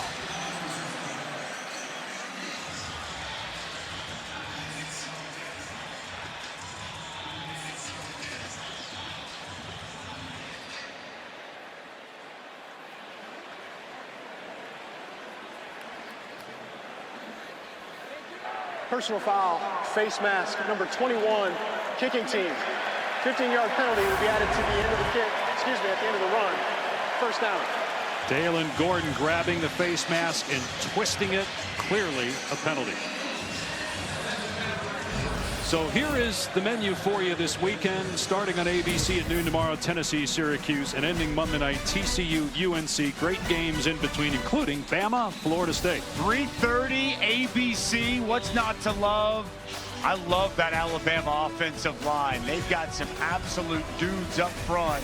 And I think that's going to be the difference. Their offensive line against Florida State's defensive line.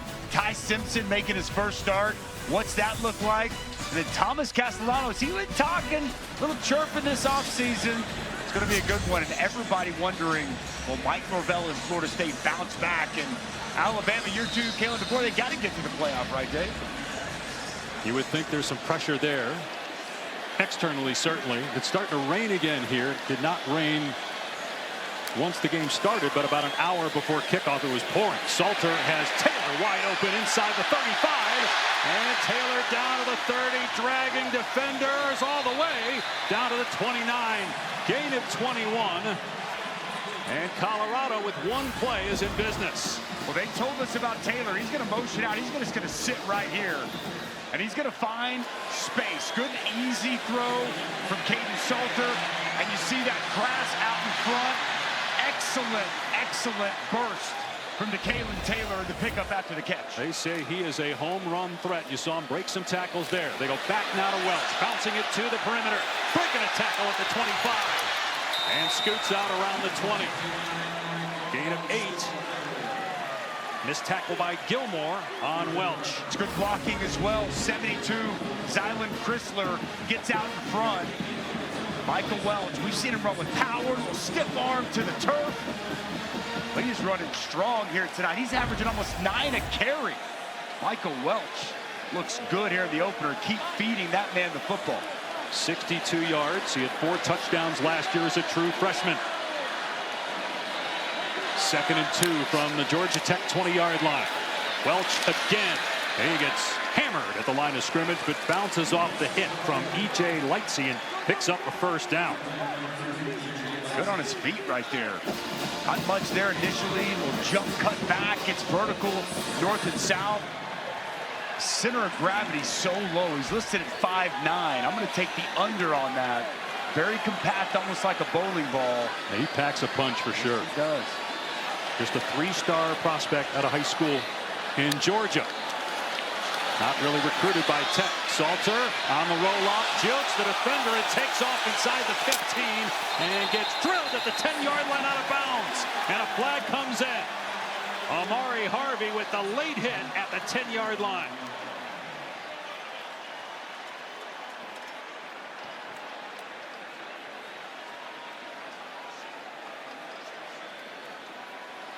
It's also an official who has his hat off, and usually when the hat's off, that means somebody went out of bounds.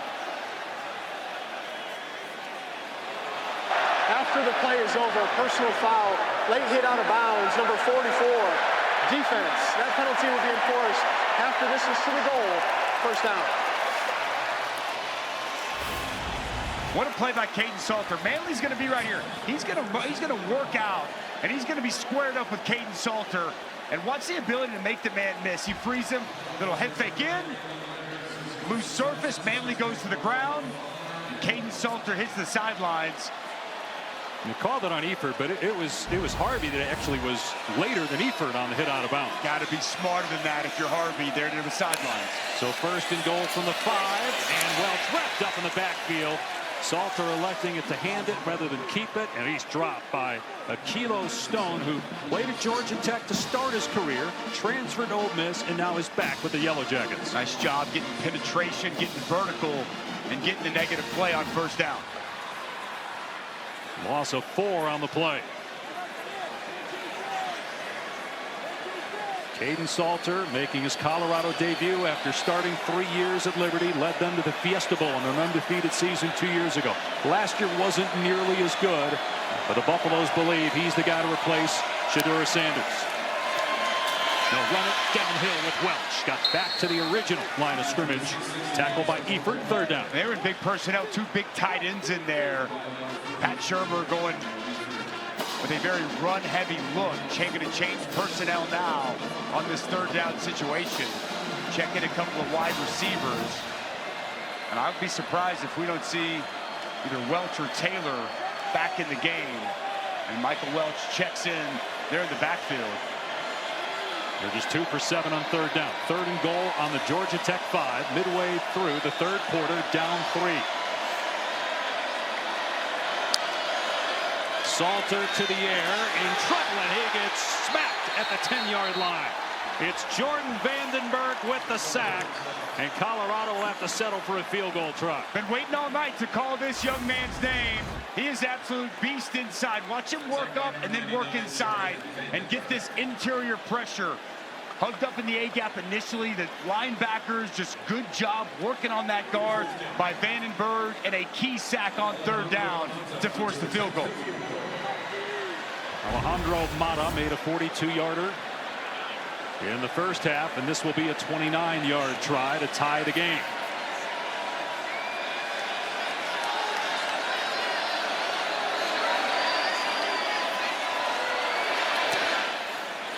And the kick is good, and we are tied with 6 minutes to go in the 3rd here in Boulder. Well, it was a nice drive by Colorado. They worked their way down, but a big defensive stop for Jordan Vandenberg. We're all tied here in Colorado.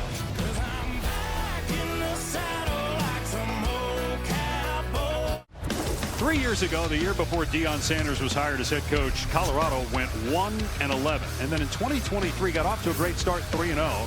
But then they lost 8 of their final 9 games. They won 9 games last year, tied for first, but lost on tiebreakers, did not play in the Big 12 title game. The last time they had consecutive winning seasons, 2004-2005. It's a Hall of Fame staff led by Dion. You got Warren Sapp. Marshall Faulk is now in his first year as the running backs coach. He really has done an outstanding job. And I think the big question was, now what? We saw what you're able to do with Shedeur, with Travis Hunter. What's it going to look like now? It's 13-13, 6 to go in the third quarter, and I like what I'm seeing, some aspects of this team that we did not see in those previous 2 years. Going to be another touchback. There are several other former NFL players on the staff. Demonte Pecco, who was a long-time defensive lineman. 15 years in the NFL, 8-time captain. They bring him in to be that defensive line coach with Warren Sapp. It is just littered. Pat Shurmur, former NFL head coach, your offensive coordinator. I mean, it's just, they have NFL people. Von Bell was up here working with the defensive coordinator yesterday, Robert Livingston. It's just... And another Hall of Famer here. And while Randy Moss is not part of the Colorado staff, we're certainly glad he's part of our team after his cancer battle. Bile duct cancer, but back on the air with ESPN. Dion said he was a big help to him when Sanders was going through bladder cancer, and both guys are now cancer-free. Pass over the middle, caught. It's Luke Harpring and his dad, Matt, former NBA standout, more than 10 years in the league, gain of 13. Well, you're running as much as you do, and watch what happens. It opens this up because the linebackers are flowing heavy. Nobody there to account for the tight end over the middle. Good play action and a good find from Haynes King. Harpring 3 catches all of last year. That's his first of 2025. And King going to keep it here. Up to the 40 and spun forward to the 43-yard line. So that's the 12th carry for Haynes King. Last year, just shy of 600 rushing yards. And he's hobbling again. He's slow moving. Been hit a lot so far in this game. He's really slow moving right here, Dave. We've seen this several times throughout the course of the evening. London Merritt, the true freshman, takes him down. Oh, I think he got hit. Might have got hit a little bit below the belt, for sure. Haynes trying to get the edge, and great tackle in the open field. What did they do for Martavius French for Colorado? A transfer from UTSA. He's got 2 fumble recoveries and that takedown there. Love the way he worked his way down the line of scrimmage, continued to stay in perfect position, and a nice tackle for the loss. King on 3rd down and 6. Colorado bringing pressure. King's pass is caught, and close to the line to gain is Harpring because he fell on Johnson. He wasn't down. He fell on the opponent and therefore was still alive and got really close to the first down at the 48-yard line. I expect they're going to go for this if it is short. It is a first down. They just signaled. Moving it. It's a nice job by Harpring. Second play on this series, and you're exactly right, Mr. Pash. As he falls on top of Johnson, I don't see, did that left knee go down initially? Didn't look like it. We're going to review it. Our first review. Extended review anyway. Back in a moment with 4:03 to go in the third quarter. Harpring's left knee was down, and so the replay is overturned. It's 4th and 1. Georgia Tech will go for it. Expecting them to go for this all along. We'll time sync this for you. You can see where the left knee's down, where the ball is at. Good job by our camera crew putting this together. Good job by the replay booth. I agree with this play call. I'm keeping the ball in Haynes King's hands. ESPN analytics say to go for it as well. Empty set for King. Gets under center, and quarterback sneak. He gets the first down up to midfield.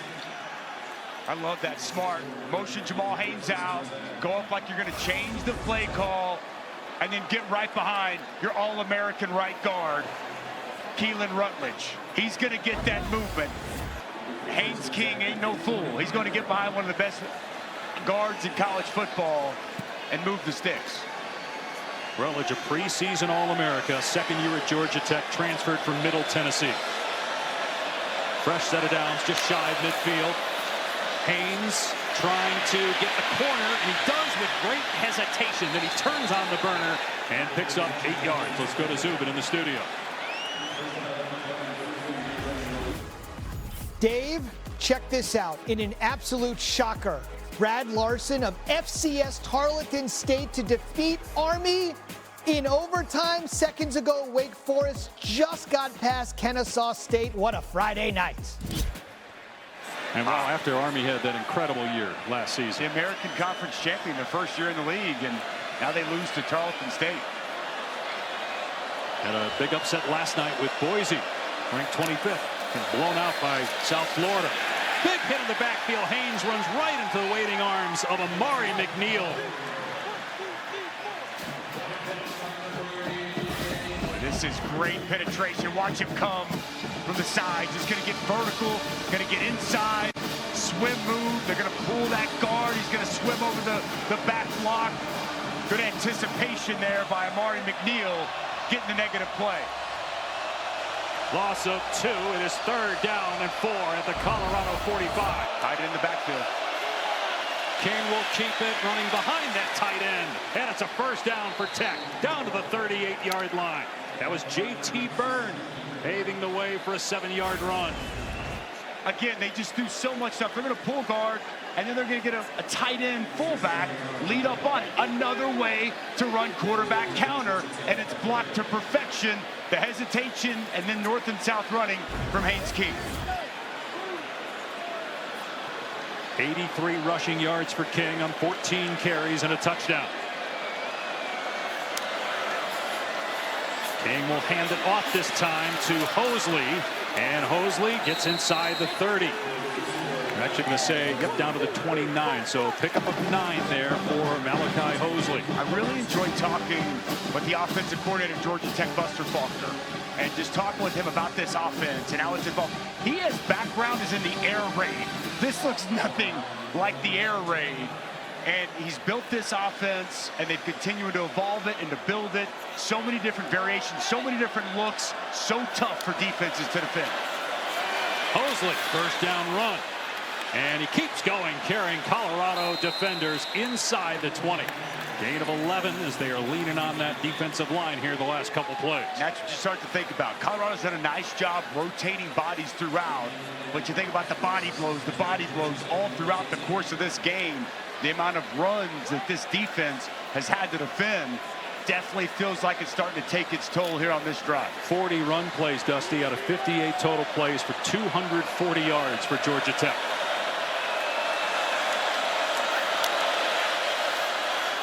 King will keep it, cuts it back inside the 10, and King into the end zone. Georgia Tech retakes the lead with a King touchdown.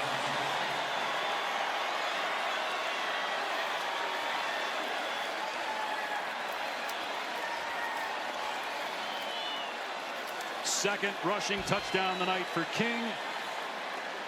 Most rushing touchdowns by a quarterback the last 2 seasons, with 21 coming into today, and he adds on to it. Great drive that time by King and company. We talked about the relationship between Brent Keen, the head coach, and King, the quarterback, and you see it there on display, arm in arm on the sideline after the go-ahead score.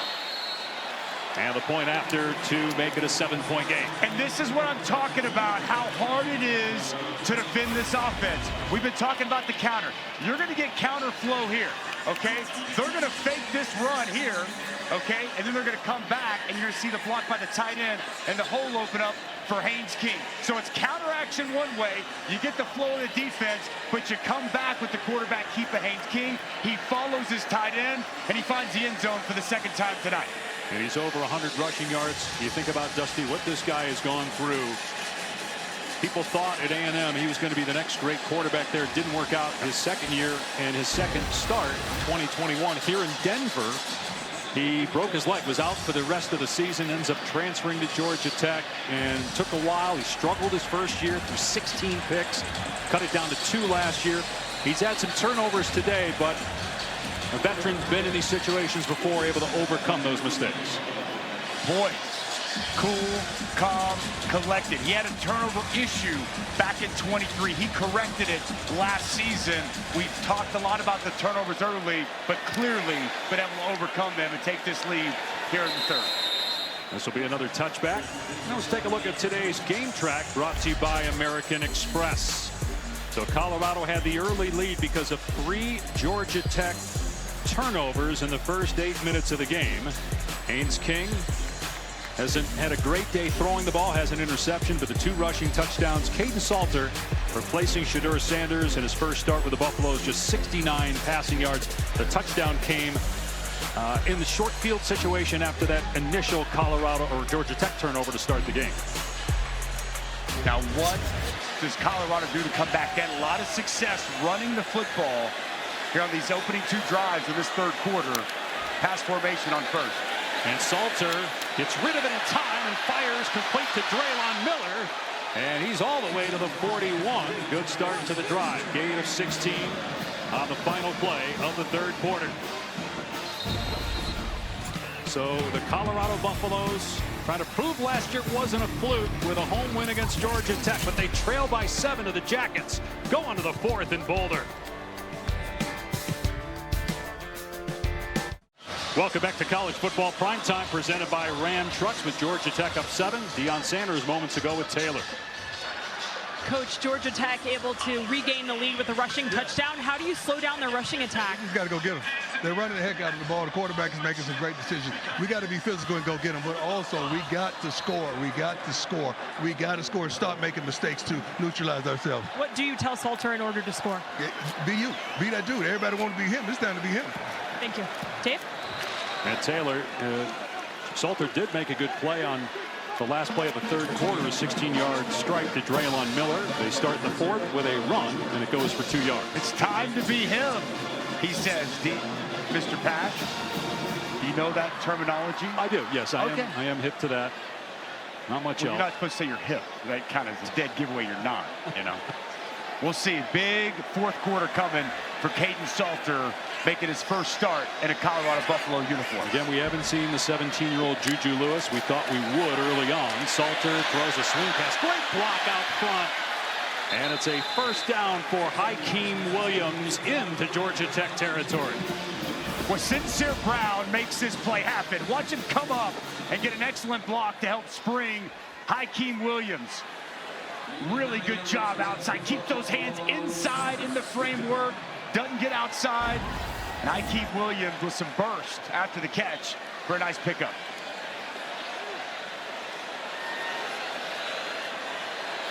Gain of 11 now at the 48-yard line of Georgia Tech. Salter, this is going to be a second pass, but in trouble is Joseph Williams, and his pass is incomplete. Just try to get rid of it with defenders closing in. So they're going for the trick play. Both players downfield were covered. They're going to try to hit this down the field, and to your point, Dave, it is not there. Try to go with the double pass, and it's covered extremely well. Actually, receiver came from a different spot. My apologies on that draw.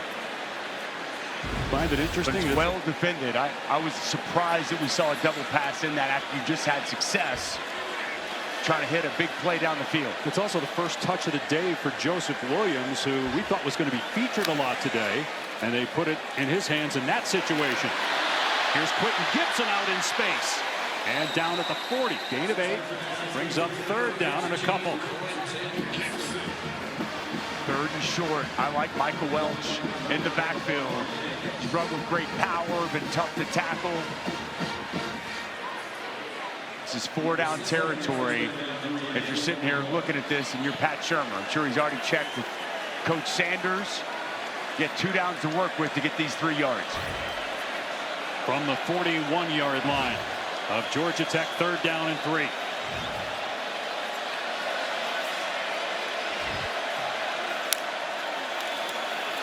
Salter to the air, and he fires to the sideline, complete to Taylor for a first down. Salter was backpedaling, found the open man. There's an injured Georgia Tech player in midfield, though. Well, Taylor has been such a good target out of the backfield. Watch him motion out here at the snap. The coverage isn't able to get there. A crisp route.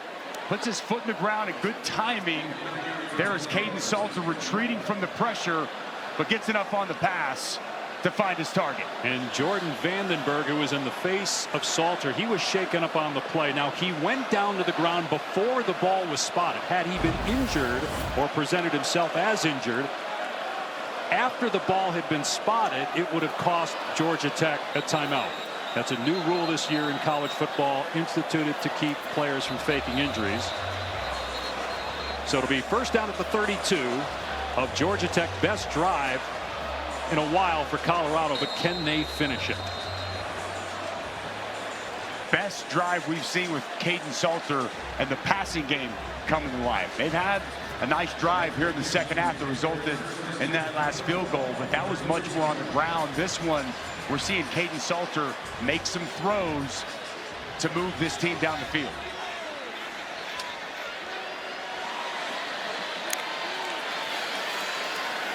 And a quick pass down the sideline to the tight end, Zach Atkins. That was a beautiful play call by Pat Shermer. And close to a first down. Say he stepped out on a 1.5 yard shot. Just kind of pushed that pass forward. Zach Atkins came across the formation, unaccounted for, wide open grass out in front. Kaidon Salters wanted to get that ball in his hands as quick as he could. Salter will hand it off this time, and Akilo Stone wraps up the ball carrier Welch short of the line to gain, bringing up 3rd down and 1. You in 4-down territory at this stage here for Colorado. A lot of time left. I think you are. I do. I think you go. I think you need to score a touchdown right here. Although they go with Salter and the quarterback sneak, trying to get to the line quickly and snap the ball, and hoping that gets him the first down. It's going to be close. Well, he did not get much push from his offensive line there. Nice job by 14, Jai Gilmore coming off the edge.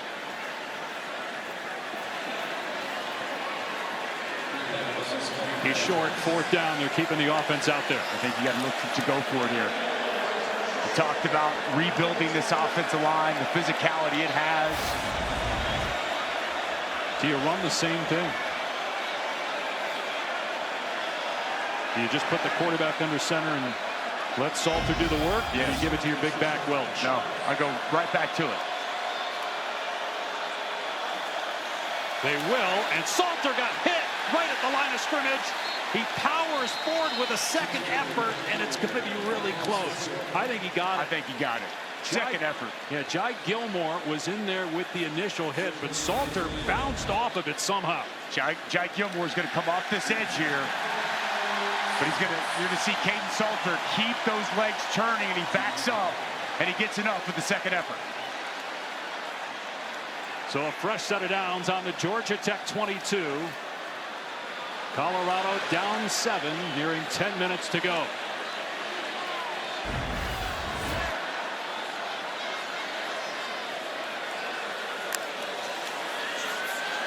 Salter backing up, lobs it. It's underthrown and nearly intercepted. There's a penalty flag down. To Kalen Taylor, the intended receiver. Omar Daniels defending. It was almost picked off by a linebacker, Cayman Spalding, but again, a flag down. Boy, this is a mistake. There is no foul for defensive pass interference. The ball was tipped by the defense. It'll be second down. Must have been tipped at the line, and that's why it was so short. It looked really off kilter when that ball came out. It was wobbly, it was short, it was underthrown. Take another look here. Yeah, that right ball there. tipped right there. It's Brayton Manley gets him right on the hand as he delivers the pass. Good job by the officials working together and getting that right.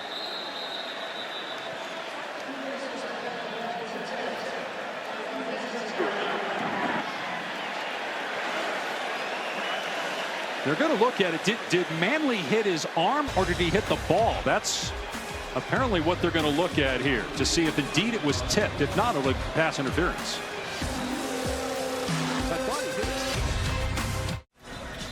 ESPN College Football Primetime is presented by Ram, official sponsor of the College Football Playoff.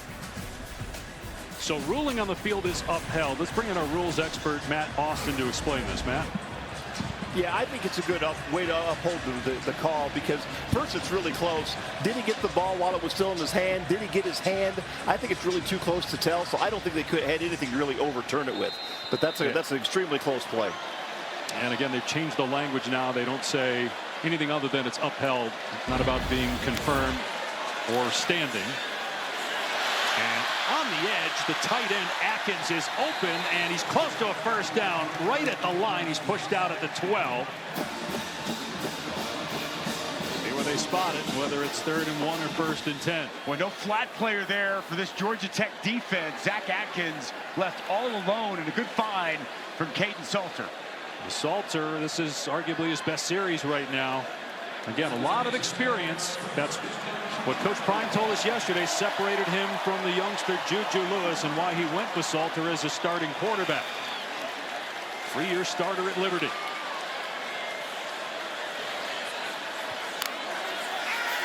Salter back to throw, facing pressure, steps up and lobs it. Oh, he had a receiver wide open, Simeon Price, but he could not connect with him at the 5-yard line.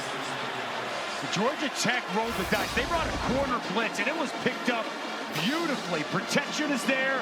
Everything was perfect. Price sneaks out of the backfield, and just a misfire from Caden Salter. That's a walk-in touchdown if he puts it on his numbers. Salter was motioning after the play to Price that he wanted him to get upfield there rather than drifting to the sideline, but it's a bad throw. Got to find a way to convert when you're able to pick up that blitz and have an open man. Salter will hand it to Price, and he's down to the 6-yard line. Gain of 6. It'll bring up 3rd down. You got 9 minutes to go. If you're Pat Shurmur, the play caller, you in 4-down territory at this stage? I think it just depends on what you get on this play. If you don't get anything, you probably settle for the field goal. If it's 2 or less, maybe it's different. I think you're looking to try to pick up this first down if you're Pat Shurmur.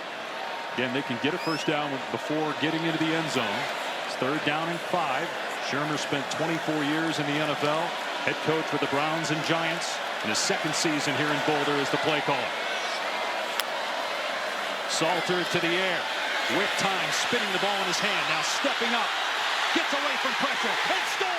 Touchdown! No, they're going to mark him down at the 1. Another official came in, emphatically said he is down at the 1. The Buffaloes are celebrating, but it's going to be 1st and goal. The kicking team's on the field, but they got to take them off to get the offense back out there. Did he get that ball across? Where's the knee? Where's the shin? Nothing's down yet. I think that's a touchdown. Well, again, the entire Colorado sideline thought it was. The kicking team was out there. I'm shocked they're not going to look at this. Yeah, they're going to have to. They're going to have to. I think he's in.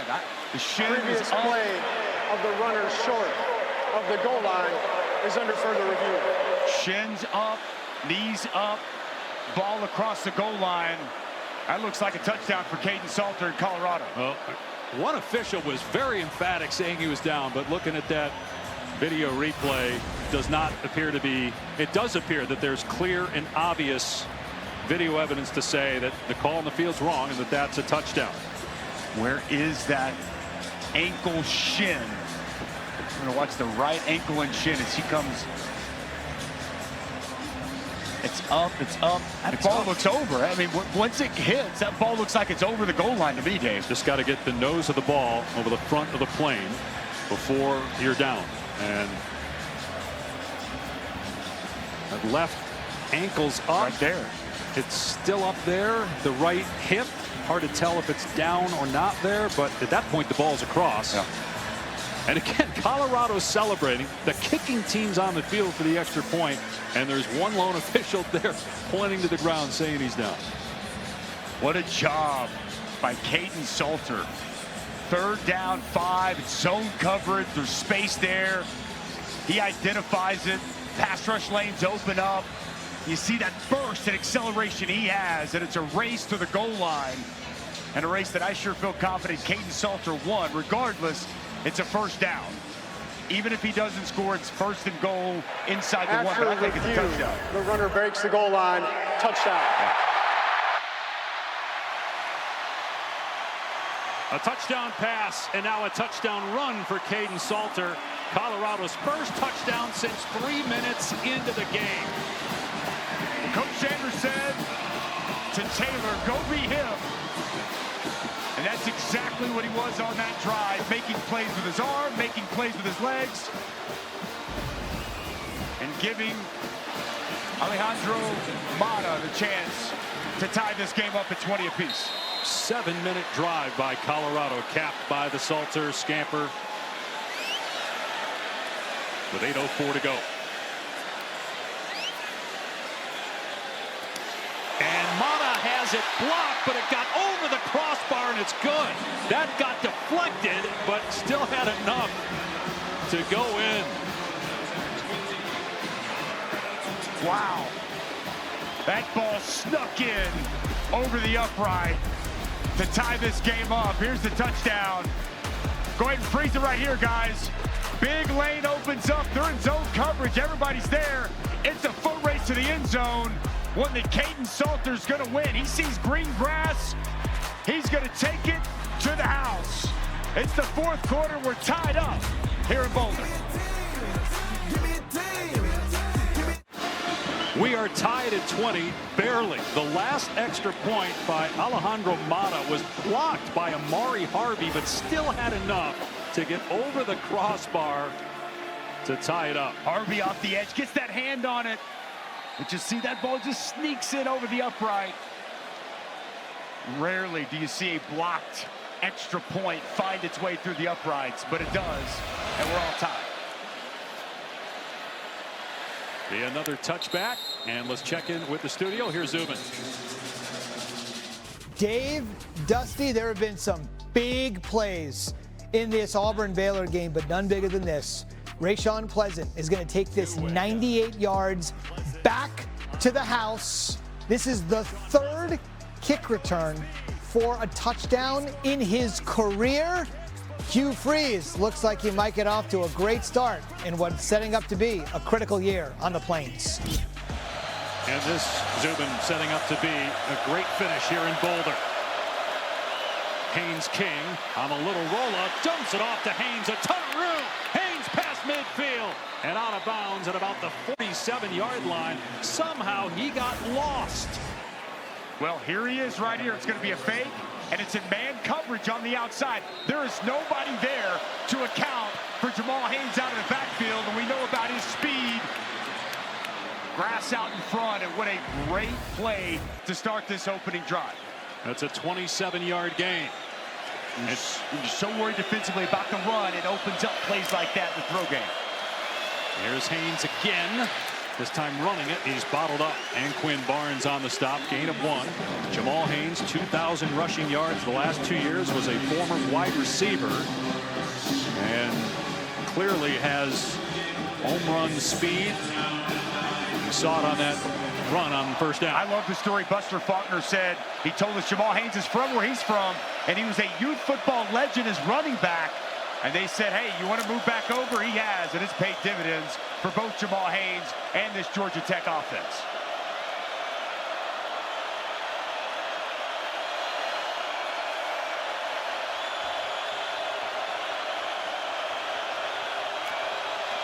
King, short pass, but a stoppage. A timeout called by Georgia Tech. Prior to the snap, Georgia Tech calls first charge. Timeout. 2 timeouts left for each team, plus the 2-minute timeout.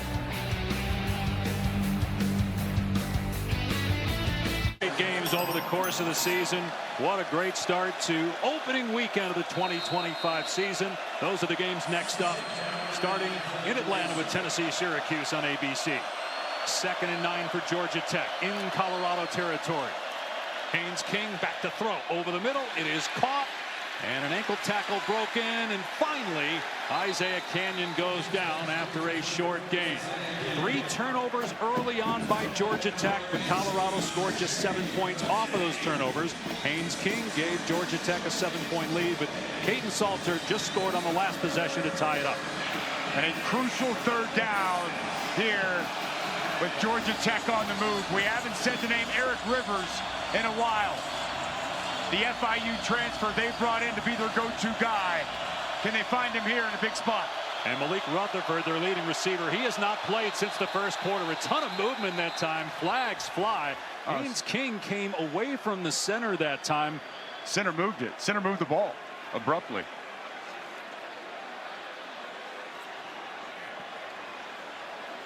Georgia Tech's trying to say they were drawn off. Something was said. Illegal snap, number 58. Offense. 5-yard penalty. Third down. Paulo Tupuola cost Georgia Tech 5 yards. And Haynes King started walking up to him. He got a little bit antsy, and he just moved the football. Yep. So third down and 13. Trying to find Eric Rivers. I mentioned bottom of your screen. He's in the middle. And movement again. That time everybody moved but the center. Wow. Wow. 8th penalty on Tech. Back-to-back 5-yard penalty. Number 72, offense, 5-yard penalty, third down.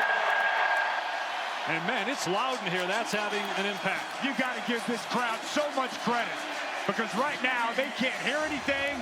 The center's flustered. He doesn't know what's going on, doesn't know what to do.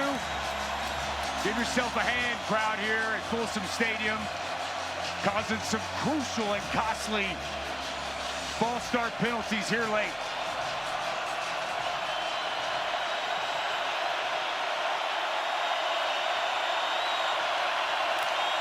Third down and 18.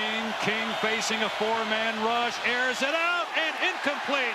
And boy, was he open. Brett Seither, the tight end, would have had a first down, but could not come up with the catch. Well, he is wide open. Seither is going to come from right here. No one's going to account for him. And this is just a misfire from Haynes King. Got him open as he works to the outside, runs a good route. Puts that on his numbers. They convert on a big third down. Instead, punt team up. Caden Salter going to get the ball back in his hands. Marshall Nichols will boot it away, and he just got rid of it at the last second. And the fair catch made at the 10-yard line with 5:20 to go. Colorado ball and a tie game. Take a look at this week's college football rankings brought to you by Verbo. Huge one in Columbus. College Game Day will be there for Lee Corso's final show. Texas, Ohio State. Notre Dame, Miami, Sunday night ABC as well.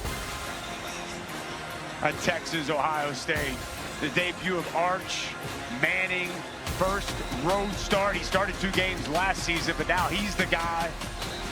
I think the Texas defense, the best unit in that game. And Julian Sand will make his first start. I lean Texas in that game as much as anything because I trust that Texas defense more than any other unit that'll take the field tomorrow in Columbus. So it seems like you agree with the rankings. There are a lot of people that feel Texas should not have been ranked #1.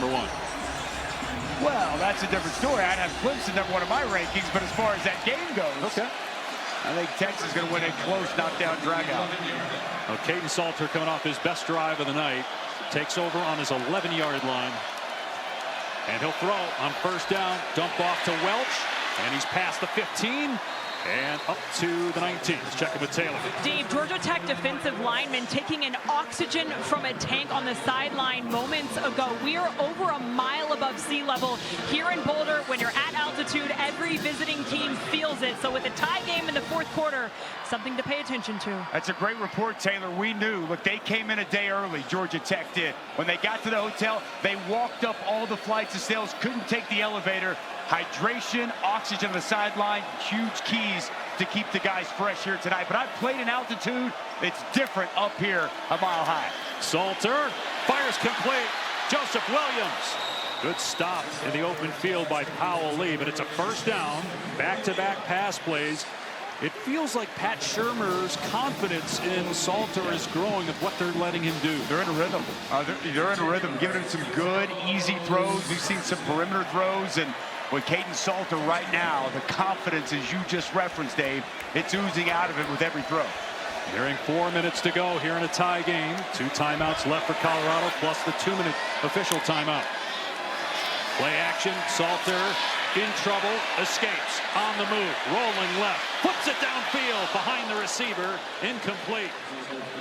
Intended for Joseph Williams. No contain outside. Caden Salter gets outside the pocket, tries to square those shoulders, just misses Joseph Williams. That pass slightly behind him.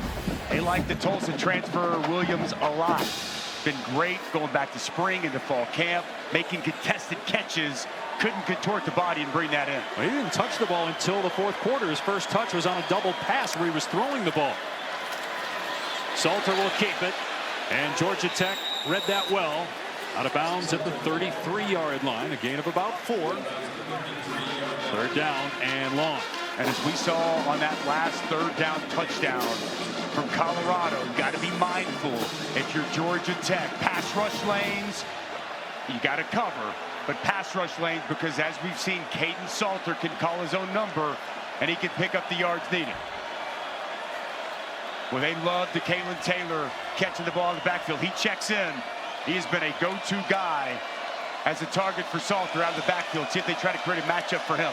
They've thrown it to him 5 times. He's caught it 3 times. Play clock down to 3. Salter takes the snap. Has good protection. Fakes. Now runs. And then throws high. Going for Taylor. It's incomplete. 4th down. 3:06 to go. And Colorado will punt her away. Boy, it's good defense right here by Georgia Tech. Do a nice job initially. They sneak Taylor out of the backfield. That's covered. That's his first read. That's where he goes first. Now he's working through his progressions. Can't find anybody. Eifert does a nice job coming forward to force the hand and unable to find Taylor down the field. And Georgia Tech gets off the field. Damon Greaves on to punt. Georgia Tech puts 2 men back. Stockton and Rivers.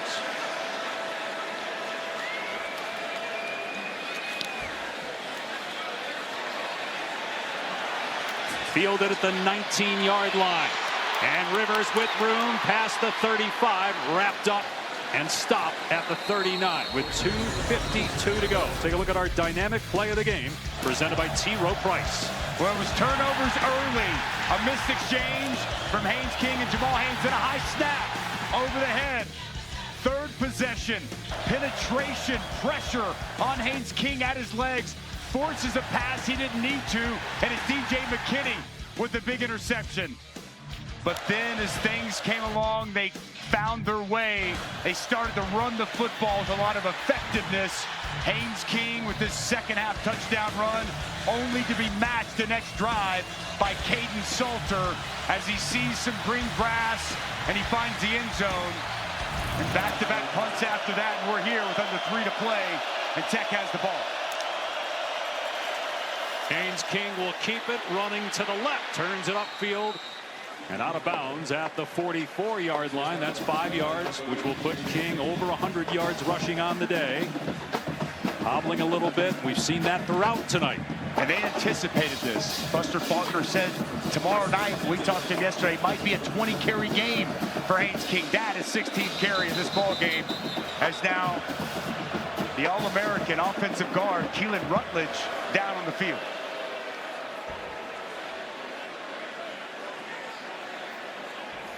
And you, Dusty and Taylor, both talked about hydration. Not going to speculate, but we have seen several players cramping throughout the game tonight. Rutledge is a tough dude. This is a guy that a couple years ago was in a car accident and almost lost a toe. Meanwhile, the injury happened after the ball was spotted, so that cost Georgia Tech a timeout. That is a new rule this year, whether you're on offense or defense, to keep players from feigning injuries. Clearly he's not in this situation, but it doesn't matter. It's not subjective. If you present yourself injured after the ball is spotted, it costs you 5 yards, or it costs you a timeout if you have one, and Georgia Tech did, and now they're down to just 1. It'd be 5 yards if you don't have a timeout. And we all know why this rule was put in, right? This rule was put in, feigning of injuries, up-tempo offenses, defenses, after a big play, looking over, being told to get down, and that's why this rule was put in place. It's unfortunate because we had a game last week in Dublin, and it appeared that a player was really hurt, and the flag got thrown, and clearly here, Keelan Rutledge is dealing with some serious something. Don't want to speculate. Looks like cramps, we don't know. And he could not get off the field, and it's going to cost his team potentially a crucial timeout. Now, again, you do get an official timeout at 2 minutes. That's the 2nd year of that rule, but only 1 timeout left for the Yellow Jackets. And you lose your best offensive lineman at a crucial juncture here late in this ball game. A player that Brent Key told us was the toughest player he's ever coached. And he told us, I've coached 31 NFL offensive linemen. No one tougher than Keelan Rutledge, but he has to step out here late in this ball game. 2nd and 5 on the Tech 44. 2:34 to go in a tie game. King, quarterback draw, trying to find a hole, was very patient and got ahead to the 48, but short of the first down. 3rd down and about a yard. Well, you nailed it with patience, just kind of waited. Wasn't a whole lot there initially, but gets enough to set this 3rd and short situation up. I would just be surprised here once we get back from this 2-minute. If we don't see number 10 have his number called once again. I think they're going to keep the ball in the hands of Haynes King.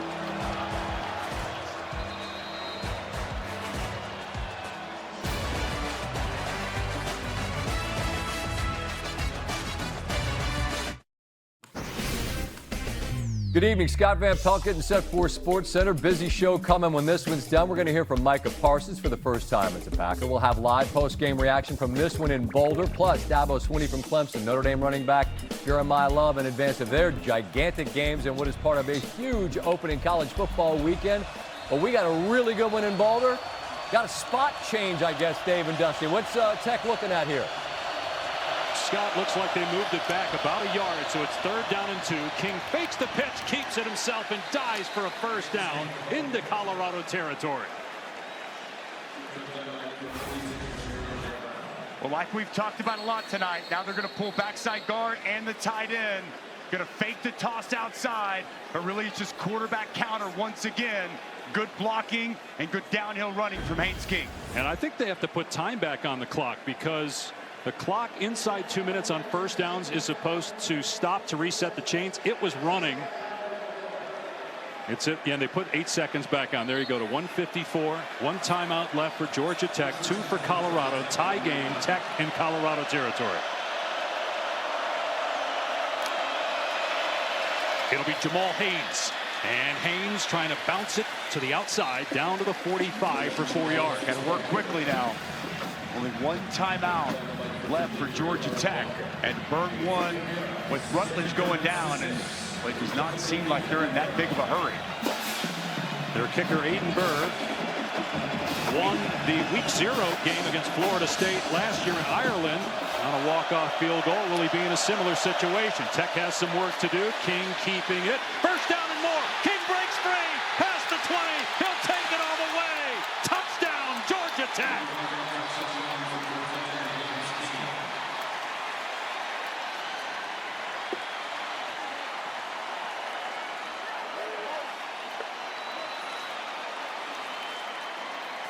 Rushing touchdown for King, who has looked shaken up and exhausted throughout tonight's game. He's got 19 carries for 156 yards, and he gives the Yellow Jackets the lead with 1:07 to go.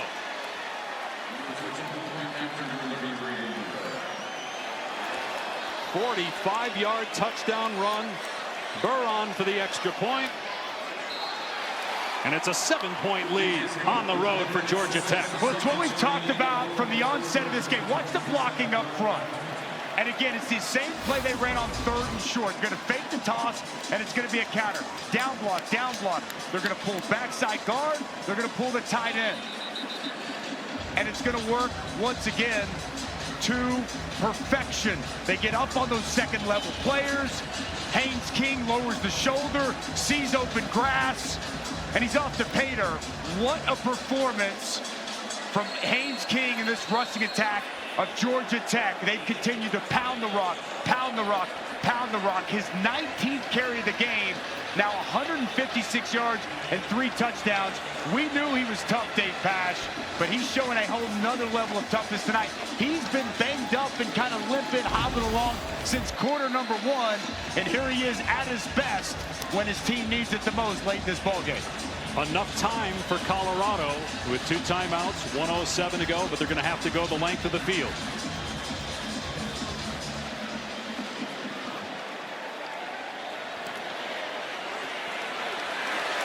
Burr will kick it deep and through the end zone, so no time comes off the clock. It's a touchback. And Caden Salter in his first game as the Colorado quarterback. He's been in these kind of situations before. No disrespect to Liberty, but this is a larger stage.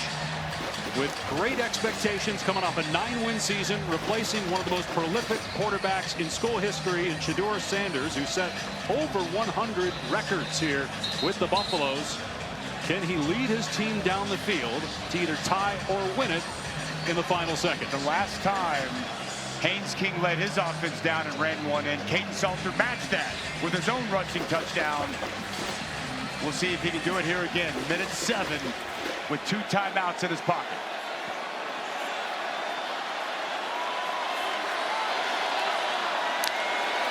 From empty, Salter with a quick throw out of the backfield. Welch is drilled. Big hit by Jai Gilmore. A loss on the play of 3, and the clock is running. What a play by Jai Gilmore. Flying up from his safety position. And an excellent tackle for a negative play. He had to go faster. Taking way too much time off the clock. Sidearm complete. Close to the first down is Hakeem Williams. Short, though, by a yard. Timeout. You got to call one now. And Coach Sanders is not. The clock is running. 30 seconds and counting. 3rd and short. Salter looking, steps up, gonna run, and he's going sideways. He had the first down. Now he gets it back, but took a ton of time off the clock. It stops because he went out with 18 seconds to go, but that took way too much time off the clock. That's why you call timeout. Either after the first play or the second play, they started this drive with a minute 7. They're down to 18 seconds and have run just a couple of plays. Just took too much time there, and now 18 seconds left. And Dusty Salter probably should have just give himself up, get the first down, stop the clock so he can reset the chains, rather than going backwards and wasting 8 to 10 more seconds.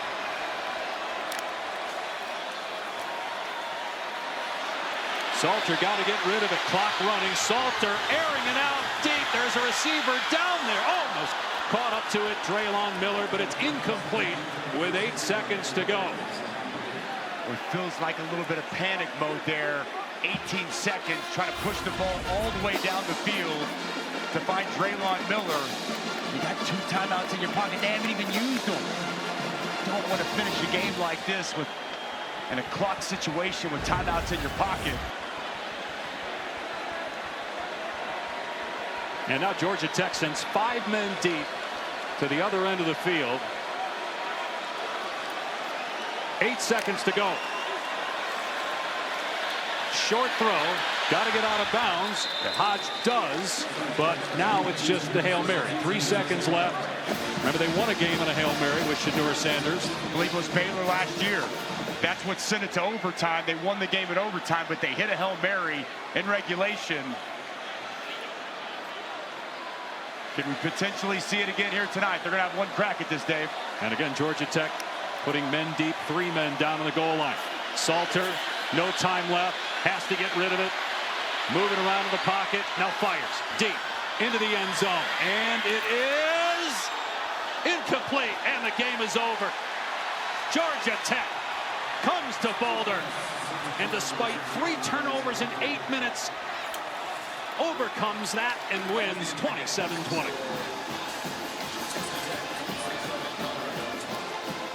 What a ball game.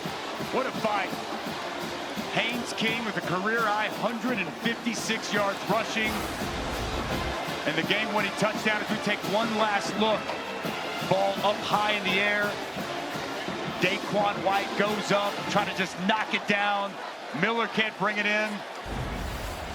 Big win for Georgia Tech. And a shout out to our producer, Brian Boyle. This last game tonight, going upstairs to management. We'll miss you, Boiler. For Dusty Dvorak, Taylor McGregor, Dave Pasch saying so long from Boulder. Scott Van Pelt's got a ton of stuff coming up, looking ahead to a great weekend of college football and the Micah Parsons trade coming up with STP.